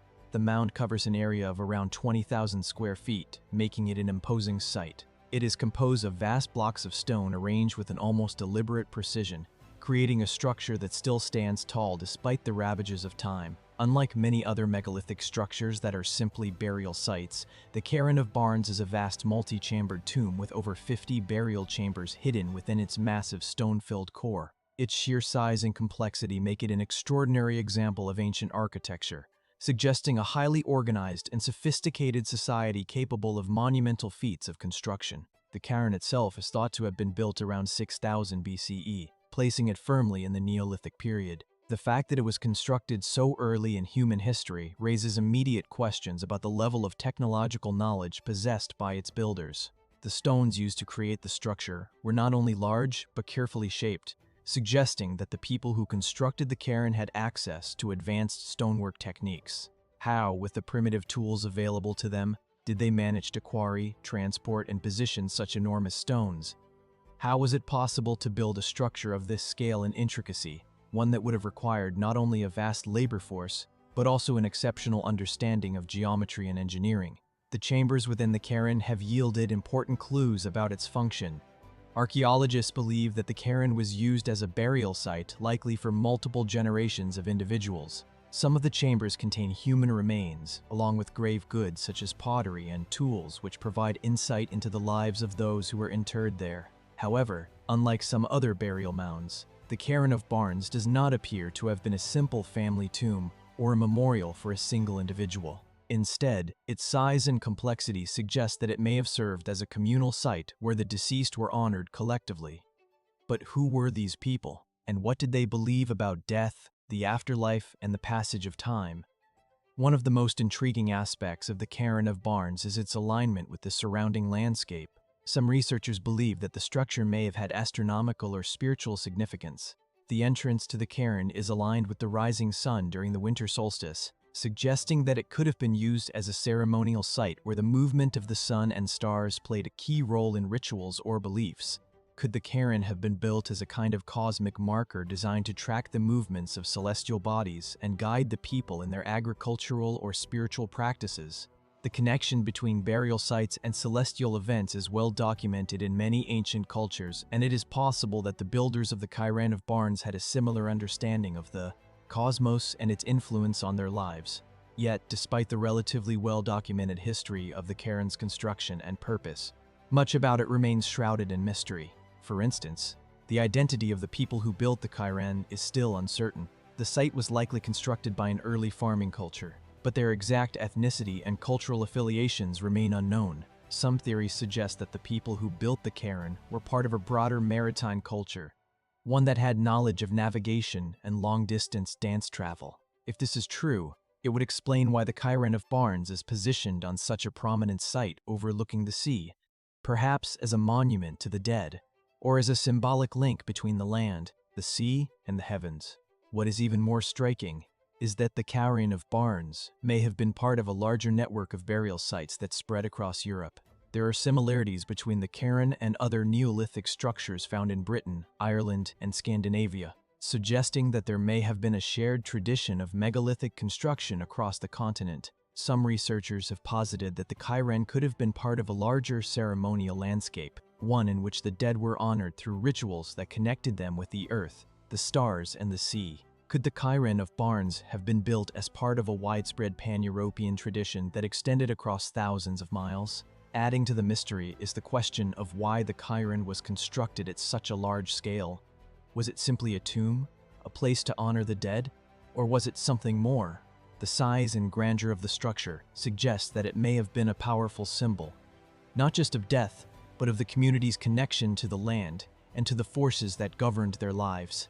The cairn could have represented a kind of ancestor worship, a way of linking the living with the dead and maintaining a connection to those who had passed on. Perhaps it was a symbol of unity, a monument to the strength of a people who were bound together by shared beliefs and a common history. Yet, despite these theories, we may never fully understand the true significance of the cairn of Barnes.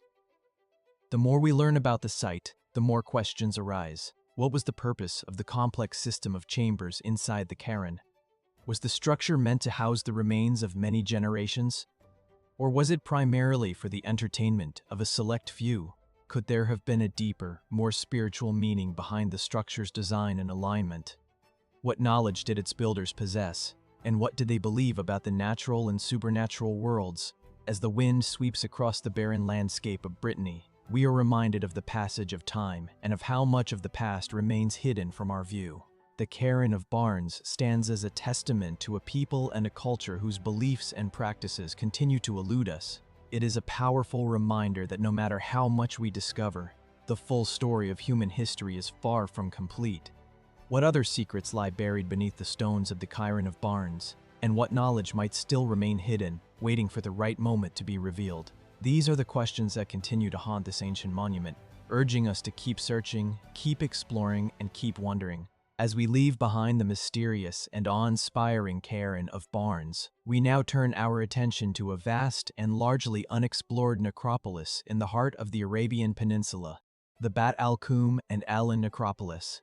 Situated in the rugged mountains of Oman, this sprawling burial site is one of the most significant archaeological discoveries of recent decades. Yet much of its history and purpose remains shrouded in mystery.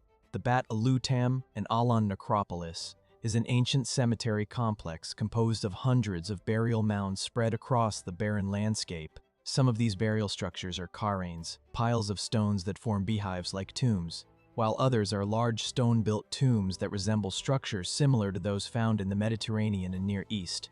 The necropolis covers an area of approximately 30 kilometers, making it one of the largest and most elaborate burial sites in the Arabian world. The tombs themselves are striking in their size and architecture. Many of the burial mounds are crowned with massive stone slabs, while others are more elaborate, with walls that form chambers designed for multiple burials. The site is thought to have been used for over a millennium, from around 3000 BCE to 1300 BCE, during the height of the Hafid culture, an ancient civilization that inhabited the region. The precise layout and the alignment of the tombs suggest a high degree of planning and organization, indicating that those who built these structures were skilled architects and engineers. At the heart of the necropolis is Bat, the largest and most famous of the three burial sites. Bat's burial mounds stand in dramatic contrast to the surrounding desert. Their ancient stones are a testament to the labor and dedication of the people who constructed them. The tombs here are believed to have been used for elite burials, likely for important individuals, perhaps rulers or priests, whose graves contained not just human remains, but elaborate grave goods, pottery, weapons, jewelry, and personal items meant to accompany the deceased into the afterlife. The sheer size of the tombs, combined with the wealth of grave goods found within, suggests that these individuals held significant social or religious power. What remains truly puzzling, however, is the nature of the people who built and used these tombs. The Hethite culture that is most commonly associated with the necropolis left behind very few written records, making it difficult to understand their society beliefs and practices. Who were they and where did they come from? How did they manage to create such complex structures in such a harsh environment? And why did they choose to bury their dead in such a conspicuous manner in stone tombs that would endure for millennia? The answers to these questions are elusive. Archaeologists have uncovered evidence that the people of the Hafid culture were skilled traders, possibly linking the Arabian Peninsula with the ancient civilizations of Mesopotamia and the Indus Valley. Some researchers suggest that these tombs were part of a wider network of burial sites that spanned across the Arabian Peninsula and beyond, perhaps marking important trade routes or acting as symbols of political or religious authority. Could the necropolis have served not just as a burial ground, but as a monumental marker, signaling the reach and influence of a forgotten civilization? The elaborate burial practices observed at Bat al-Qudam and El-An also suggest a sophisticated understanding of death and the afterlife. Many of the tombs contain multiple burials, indicating that the dead were not simply interrupted, but were perhaps ritually prepared or ceremonially honored. Some tombs feature intricate stone carvings and inscriptions, although these are still largely undeciphered. Could these carvings hold the key to understanding the religious and spiritual beliefs of the Hafid culture? Were these tombs built as part of a larger ritual practice, one designed to ensure the safe passage of the dead into the afterlife? Or perhaps to communicate with the gods? In addition to the burial chambers, other enigmatic features of the necropolis have raised questions about the site's function and significance. At Al-Qudam, a series of stone circles and structures have been discovered, leading some researchers to speculate that these may have been astronomical or kind. Were these stone circles used to track the movements of celestial bodies? Perhaps as a way of marking seasonal changes or guiding agricultural practices. Similar astronomical alignments are found in other ancient burial sites across the world, from the megalithic tombs of Europe to the pyramids of Egypt. Equal alignments are found in other ancient burial sites across the world, from the megalithic tombs of Europe to the pyramids of Egypt. To astronomical observations, perhaps representing a celestial deity or an astral alignment.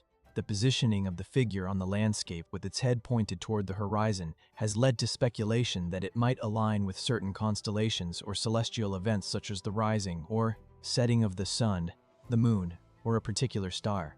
Could it have been created as a form of cosmic communication, a message to the gods or to the heavens, marking a sacred space in the vast desert? In many ancient cultures, such large-scale geoglyphs had religious significance, and this one could be no different.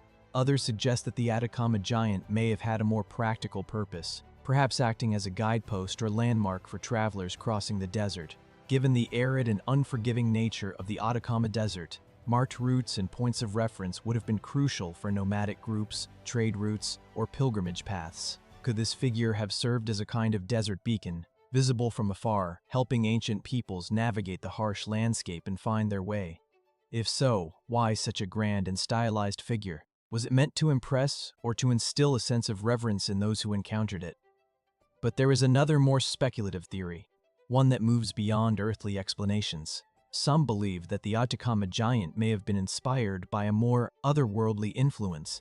The stark vast landscape of the desert combined with the sheer scale of the geoglyph has led some to suggest that the figure might represent an ancient form of extraterrestrial communication or visitation. This theory, while far from mainstream, stems from the fact that the Atacama giant shares some features with other geoglyphs found worldwide, such as those in Nazca, Peru. The alignment of these figures, their vastness, and the effort involved in creating them all invite the possibility that their creators were responding to forces beyond their world, forces whose nature we may never fully understand. Despite these varying theories, the true meaning behind the Atacama giant remains elusive. What we do know is that it is one of the most extraordinary and mysterious features in the world of archaeology. The sheer scale and the precision with which it was crafted indicate that it held significant importance to the people who created it, whether it was a divine offering, an astronomical calendar, or a guidepost for desert travelers. The Atacama giant stands as a reminder of the incredible human capacity for imagination and ingenuity in the face of the unknown. And yet the question persists: why this figure? Why was such an enormous and complex design chosen? And what did it mean to the people who crafted it? Was it a simple act of art or symbolism, or did it carry deeper significance? Perhaps even a message to the gods, the stars, or future generations. The geoglyph's location in one of the harshest environments on Earth adds another layer of mystery. The Atacama Desert, with its hyper-arid conditions, has remained largely unchanged for thousands of years. The lack of rain, the absence of vegetation, and the winds that sweep across the land have preserved the figure remarkably well. But how much of its meaning, its original purpose, has been erased by the passage of time? What did the creators of this giant figure understand about their world that we may have lost? And what can we still learn from this timeless artifact?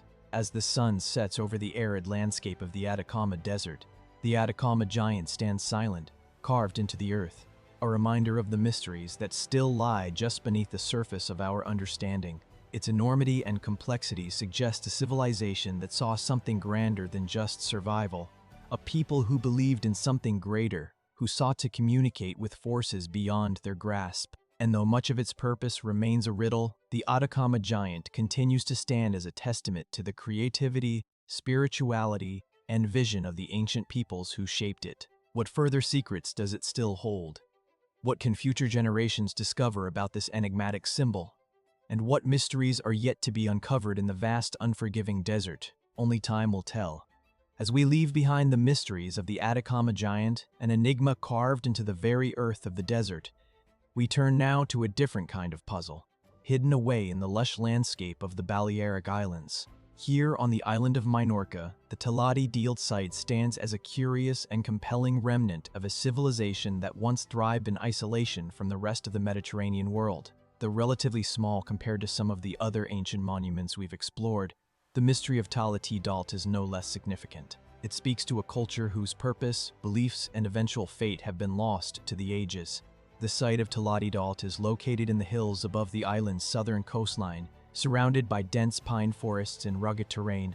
From the air, the remains of the settlement appear like a scatter of stones, crumbled walls, and faded remnants of ancient buildings. But upon closer inspection, one can discern the outline of structures that once formed a thriving community centuries before the Roman conquest, and before the island was even known to the great civilizations of the ancient world. What stands out most at Talati Dealt are the talas, large T-shaped megalithic structures that dominate the landscape.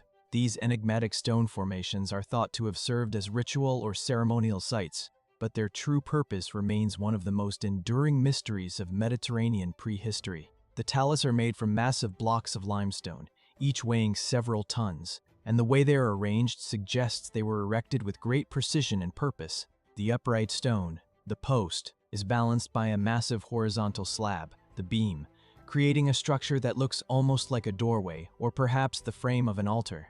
These arrangements are spread throughout the site, standing as silent witnesses to a time long forgotten. The talas are not unique to Talati Dalt. They are found at several other sites across Minorca and even some on the neighboring island of Morca. However, what sets Tati Dalt apart is its remarkable state of preservation. Unlike many ancient ruins that have been destroyed by time or human activity, the talas at Talati Dalt remain largely intact, giving us a clearer picture of what this site may have looked like during its heyday. But who built them and why? What knowledge did they hold that we no longer understand? The people who constructed the Tati Dalt site are thought to have been part of a Bronze Age culture that inhabited Minorca around 1500 BCE, known as the Talatic culture. These early inhabitants left behind a legacy of stone structures and artifacts, many of which suggest a society with advanced architectural and engineering knowledge for its time. The construction of tales requires not only great physical labor, but also a sophisticated understanding of the landscape and the forces of nature. How did these early people manage to move such massive stones and arrange them with such precision? All without the advanced tools or technology that we take for granted today. While the talas are the most notable feature of Tati Dalt, they are not the only remarkable aspect of the site. Surrounding the central ceremonial area are the remains of other structures: circular buildings, rectangular enclosures, and large stone platforms. Some archaeologists believe that these buildings served residential purposes, while others think they might have been communal or ritual spaces. There is even evidence that suggests the site may have been a center for metallurgy, as fragments of bronze tools and weapons have been discovered nearby. Did the people of Tati Dalt use the site as a place of trade? Or did it serve as a more specialized function, like a place where the power of the talas was harnessed for religious or spiritual purposes? The layout of the site hints at a highly organized society, unlike other sites that appear to be more haphazard or practical in their construction. Talati Dalt seems intentionally planned, as if every stone and structure was placed with a specific purpose in mind. What does this suggest about the people who built it? Were they a highly organized group with a centralized leadership? Or was this site the product of a cooperative effort between different families or tribes? Were these people driven by the desire to create a place of worship? Or was there a more mundane reason behind the construction of such a monumental site? Leaving behind the architectural marvels of Talati Salt and Minorca, we journey to the rugged terrain of northern Algeria, where a site of monumental significance rises quietly from the earth. Madrasan, a veterinary monument, sits atop a hill in the foothills of the Atlas Mountains, dominating the surrounding landscape. At first glance, it appears like any other burial mound from the distant past. But as we examine it more closely, it becomes clear that this tomb is unlike any other. The Madrasan tomb, built by the Numidian people during the 3rd century BC, challenges our understanding of the ancient world, and it remains a potent symbol of a kingdom whose cultural and political legacy is still largely unknown. The structure itself is both imposing and enigmatic. Rising nearly 12 metres from the ground, the Madras tomb is a large circular mound composed of massive stone blocks, some weighing several tons. The tomb's diameter spans over 60 meters, a scale that immediately signals its importance. Its design, featuring concentric rings of stone, evokes a sense of deliberate intention, a structure built not merely as a burial site, but as a lasting monument to power and prestige. From a distance, the tomb stands like a solitary sentinel, observing the shifting seasons and the passing centuries. The mound, though weathered by time, still holds an imposing presence, seemingly untouched by the ravages of history. Yet, as we approach, the mysteries surrounding it become palpable. Despite the tomb's striking presence, little is known about the people who built it, or the individual who was interred within. The Numidian kingdom, whose rulers likely commissioned the tomb, was a formidable power in North Africa during the ancient world. Known for their expert cavalry and military prowess, the Numidians played a pivotal role in the politics of the Mediterranean, often aligning themselves with larger powers like Rome and Carthage. But while their influence is well documented in historical texts, their own cultural and religious practices remain elusive. Madrasan, like many other ancient sites, serves as a rare window into a civilization whose identity and customs have largely been lost to time. The tomb is an example of a thalo structure, a type of ancient burial mound that was commonly used in Mediterranean cultures.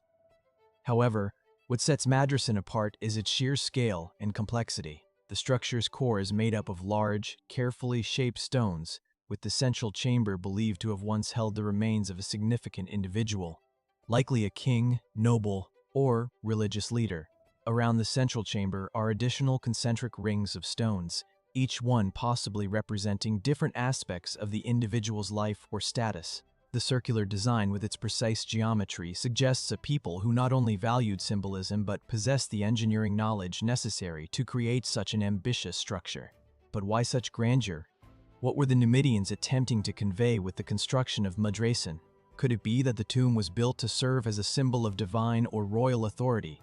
A place where the deceased ruler could continue to exert influence over the land and people even in death? The Numidian kingdom was known for its warrior culture, and its rulers likely viewed death as a transition into another realm where power and influence could still be wielded. The monumental nature of the Madrasan tomb hints at a deep connection between the living and the dead, with the tomb perhaps serving as a bridge between these two worlds. It is worth noting that Madrasan is not the only tomb of its kind in the region.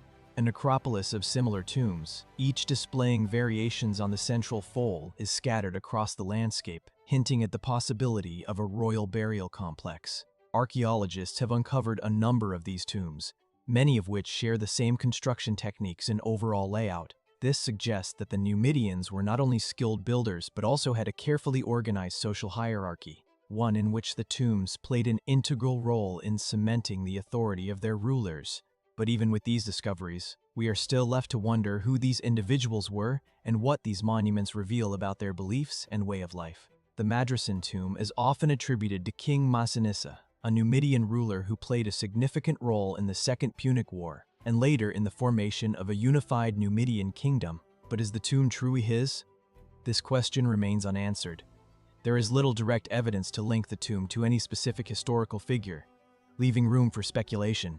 Some archaeologists have suggested that Madrasan may be the final resting place of an unknown ruler, perhaps one whose name has been lost to history. Others have posited that the tomb could represent the collective burial site of a family or a line of kings each one contributes. Leaving behind the architectural marvels of Talati Dalt in Minorca, we journey to the rugged terrain of northern Algeria, where a site of monumental significance rises quietly from the earth. Madrasan, a vaster monument, sits atop a hill in the foothills of the Atlas Mountains, dominating the surrounding landscape. At first glance, it appears like any other burial mound from the distant past. But as we examine it more closely, it becomes clear that this tomb is unlike any other.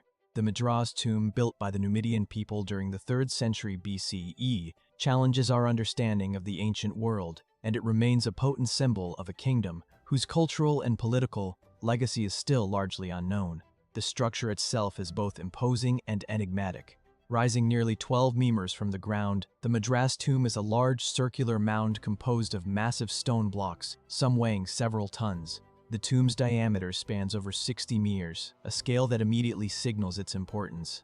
Its design, featuring concentric rings of stone, evokes a sense of deliberate intention, a structure built not merely as a burial site, but as a lasting monument to power and prestige. From a distance, the tomb stands like a solitary sentinel, observing the shifting seasons and the passing centuries. The mound, though weathered by time, still holds an imposing presence, seemingly untouched by the ravages of history. Yet, as we approach, the mysteries surrounding it become palpable. Despite the tomb's striking presence, little is known about the people who built it, or the individual who was interred within. The Numidian kingdom, whose rulers likely commissioned the tomb, was a formidable power in North Africa during the ancient world. Known for their expert cavalry and military prowess, the Numidians played a pivotal role in the politics of the Mediterranean, often aligning themselves with larger powers like Rome and Carthage. But while their influence is well documented in historical texts, their own cultural and religious practices remain elusive. Midra, like many other ancient sites, serves as a rare window into a civilization whose identity and customs have largely been lost to time. The tomb is an example of a tholos structure, a type of ancient burial mound that was commonly used in Mediterranean cultures. However, what sets Madrasan apart is its sheer scale and complexity. The structure's core is made up of large, carefully shaped stones, with the central chamber believed to have once held the remains of a significant individual, likely a king, noble, or religious leader. Around the central chamber are additional concentric rings of stones, each one possibly representing different aspects of the individual's life or status. The circular design with its precise geometry suggests a people who not only valued symbolism, but possessed the engineering knowledge necessary to create such an ambitious structure. But why such grandeur? What were the Numidians attempting to convey with the construction of Madrasan? Could it be that the tomb was built to serve as a symbol of divine or royal authority, a place where the deceased ruler could continue to exert influence over the land and people even in death? The Numidian kingdom was known for its warrior culture, and its rulers likely viewed death as a transition into another realm where power and influence could still be wielded. The monumental nature of the Madras tomb hints at a deep connection between the living and the dead, with the tomb perhaps serving as a bridge between these two worlds. It is worth noting that Madras is not the only tomb of its kind in the region. A necropolis of similar tombs, each displaying variations on the central tholos design, is scattered across the landscape, hinting at the possibility of a royal burial complex. Archaeologists have uncovered a number of these tombs, many of which share the same construction techniques and overall layout. This suggests that the Numidians were not only skilled builders, but also had a carefully organized social hierarchy, one in which the tombs played an integral role in cementing the authority of their rulers. But even with these discoveries, we are still left to wonder who these individuals were and what these monuments reveal about their beliefs and way of life. The Madrasan tomb is often attributed to King Masinissa, a Numidian ruler who played a significant role in the Second Punic War and later in the formation of a unified Numidian kingdom. But is the tomb truly his? This question remains unanswered. There is little direct evidence to link the tomb to any specific historical figure, leaving room for speculation. Some archaeologists have suggested that Madrasan may be the final resting place of an unknown ruler, perhaps one whose name has been lost to history. Others have posited that the tomb could represent the collective burial site of a family or a line of kings, each one contributing to the tomb's construction over generations. The mystery deepens when we consider the tomb's relationship to the surrounding landscape. The Madras tomb is positioned on a high hill, offering a commanding view of the plains below. This strategic placement suggests that the tomb may have held not only a spiritual significance but also a political one. Was it constructed to serve as a landmark, marking the boundary of a kingdom or a sacred territory? Or did the location hold deeper symbolic meaning tied to the geography or cosmology of the Numidian people? While some scholars have proposed that the tomb was built to honor a particular deity or represent the alignment of celestial bodies, such theories remain speculative. The lack of written records from the Numidian period leaves much to the imagination. Could the tomb's design have had astronomical significance, aligning with the movements of the sun, moon, or stars? Some researchers have pointed to the tomb's circular structure as potentially symbolic of the cycle of life, death, and rebirth, an idea that resonates with other ancient cultures where the wheel or circle represented eternity. Could the Madrasan tomb with its concentric rings have been designed to reflect this belief? In addition to the tomb's physical structure, archaeologists have uncovered several artifacts nearby that suggest a rich cultural and religious life surrounding Madrasan. Pottery shards, weapons, and figurines have been found in the vicinity, hinting at the material culture of the Numidian people. Yet, these objects offer only a glimpse into the daily lives of those who once inhabited this region. The absence of detailed inscriptions or monumental records makes it difficult to draw firm conclusions about the Numidian belief system, and the tomb's function remains an open question. Was Medrus a purely royal tomb? Or was it also a place of religious or ritual significance? Some have even speculated that the tomb may have had political or military implications, possibly serving as a symbol of power or unity for the Numidian kingdom. In the end, Madrasan stands as a monument not just to a forgotten ruler, but to the complex and often elusive nature of ancient cultures. Despite its imposing size and the years of study it has undergone, the tomb remains shrouded in mystery, offering few clear answers. It speaks to a past that we are still struggling to fully understand, a past where the boundaries between life and death, the divine and the earthly, were perhaps far more fluid than we can comprehend. The questions surrounding Madrasan are both profound and tantalizing. Who was buried here? And what did this tomb mean to those who built it? What role did it play in the larger context of Numidian culture and politics? And most intriguingly, what knowledge, beliefs, or secrets might still be hidden beneath the stones of this ancient monument, waiting to be uncovered by future generations? As we stand before Midrasin, we are reminded that some mysteries remain beyond our reach. The tomb continues to stand as a silent witness to a long-lost civilization, its true meaning perhaps forever out of grasp. Yet in its silence, it speaks volumes, inviting us to wonder, to question, and to explore what might still be buried beneath the sands of time. As we leave the ancient mounds of Madrasan, we find ourselves transported to a very different landscape, one that stretches across the arid hills of Texas in the United States. Here in the lower POS Canyonlands, a series of breathtaking rock paintings offers a glimpse into the past that is as enigmatic as it is beautiful. Known as the White Shaman mural, this intricate and otherworldly piece of art invites us to question the spiritual and cultural depths of the people who created it. While it may be thousands of miles away from the tombs of Madrasan, both share a common thread. Mysterious, intricate, and rich with meaning, yet veiled in the uncertainty of their true purpose, the White Shaman mural is located within a cave at the White Shaman Preserve, part of a protected archaeological site in the POS River region. The mural itself is painted on a rock wall, its colors still surprisingly vivid after over 1,000 years. The first thing that strikes you is the sheer scale and complexity of the artwork. The mural spans more than 26 feet in length and features a wide array of symbols and figures that appear to tell a story, one that is cryptic, spiritual, and profoundly connected to the landscape that surrounds it. At its center, a humanoid figure stands out, painted in white ochre. This figure, known as the White Shaman, is a stylized human form with exaggerated features, perhaps symbolic of the divine or the supernatural. The figure is adorned with what appear to be ceremonial garments with other figures or symbols surrounding it. The shaman appears to be interacting with these symbols in a way that suggests a ritualistic or spiritual significance. Yet the meaning behind these interactions remains unclear. Above and around the figure are various animals, some of them real, others more abstract, intertwined in an enigmatic dance of color and form. This fusion of human and animal imagery raises an immediate question. What do these creatures represent? Are they spiritual guides, companions, or something else entirely?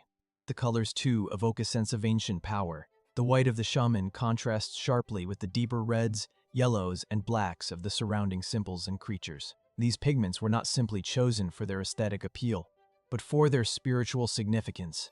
The POS people, who are believed to have created the mural, were known to use natural materials such as ochre and charcoal for their paintings, substances that could have held symbolic meanings within their culture. The use of white in particular stands out. Was it meant to represent purity, a connection to the spirit world, or perhaps the role of the shaman as a mediator between the realms of the living and the dead? The White Shaman mural is not merely an artistic representation. It seems to be a key into the spiritual world of its creators. The POS people, whose culture thrived in the region between 1000 BCE and 1500 CE, were hunter-gatherers with a deep connection to the land. They lived in a challenging environment with harsh summers and freezing winters. Yet, they left behind incredible works of art like this mural, which is one of the most well-preserved rock art sites in North America. Their rock paintings, found in caves and on cliffs throughout the Pacos River region, offer a rare and intimate glimpse into a world of rituals, myths, and beliefs that were deeply tied to the forces of nature and the supernatural. But what exactly does the White Shaman mural depict? While the consensus is that it is related to ritualistic practices, its precise meaning remains an open question. The shaman figure is often thought to represent a spiritual leader, someone capable of traversing the boundaries between the human world and the spirit world. But what exactly was the role of the shaman in post-society? Was he or she an intermediary between the living and the dead? A healer, a guide, or even a visionary? The mural's placement deep within the cave and away from daily life suggests that it may have been part of a sacred space, one used for rituals that were intended to connect the people with the spiritual realm. But what rituals could have taken place here? Were the figures painted on the wall part of a larger ceremony? Perhaps one involving initiation, healing, or ancestor worship. The animals surrounding the central figure in the mural are further deep in the mystery. Some of these animals, such as bison, deer, and birds, are native to the region and might have symbolized the natural world and the cycles of life and death. Others, however, are harder to identify, leaving open the question of whether they represent supernatural beings or spiritual forces. Some researchers have suggested that these figures may have been part of a larger cosmology, one that blended the human, animal, and spiritual worlds into a unified whole. Could the POS people have believed that their world was shaped by these forces, with the shaman acting as a guide who could communicate with the unseen realms? Then there are the abstract symbols that are scattered across the mural. These symbols, some geometric, others more organic, have puzzled researchers for years. Some believe they represent the cycles of the moon or the stars, aligning with the POS people's reliance on the rhythms of nature for survival. Others suggest that the shapes could represent spiritual concepts such as fertility, rebirth, or the passage of time. The meaning of these symbols is still largely speculative, as no written record remains to explain them, and yet there is a haunting sense that these images, though they defy easy interpretation, were once a language unto themselves, a way for the POS people to encode their most sacred beliefs into the rock itself. One of the most compelling theories surrounding the White Shaman mural is that it serves as a kind of visual storytelling, a spiritual narrative encoded in images that would have been understood only by those initiated into the sacred rites of the tribe. The white shaman standing at the center of the mural might have been a figure of power, someone who could traverse between worlds accompanied by the totemic animals who guided his or her journey. But was this journey an actual physical one? Or was it a metaphorical one representing the shaman's ability to access different states of consciousness, or even astral realms? Some scholars have suggested that the mural may have depicted an ancient initiation ritual, one in which the shaman or a chosen individual underwent a transformative experience, possibly involving a form of shamanic journeying to reach a higher state of understanding. The spiritual connection between humans and the natural world is a theme that recurs throughout many ancient cultures, and it seems to be an essential aspect of the Picos people's worldview as well. The White Shaman mural, with its mysterious and symbolic imagery, invites us to consider the depth of that connection. What did it mean for the POS people to commune with the animals and forces of nature in this way? Was it a way of seeking guidance, healing, or protection? And what does it reveal about the role of art itself in ancient rituals? Perhaps this mural was not just a piece of art, but a sacred space in which the boundaries between the living and the spiritual were blurred, a place where one could step beyond the everyday world and into the realm of the divine. As with many ancient murals and rock art sites, the White Shaman mural offers us more questions than answers. Despite years of research and speculation, the true meaning of the mural remains elusive. Its purpose, symbolism, and the identity of those who created it may never be fully understood. And yet, the very fact that it survives at all, painted on the rock walls of a cave, enduring through centuries of change, speaks volumes about the depth of the spiritual and cultural life of the POS people. The White Shaman mural invites us to wonder what else might we uncover about this ancient civilization if we could read the stories encoded in their art. How much more might we learn about their beliefs, their rituals, and their understanding of the world? As we stand before this ancient artwork, we are reminded of the fragility of human memory and the mystery that remains just beyond the reach of time. What was once a sacred living expression of a culture now lies frozen in time. An artifact, yes, but also a doorway into a world that we are still struggling to understand.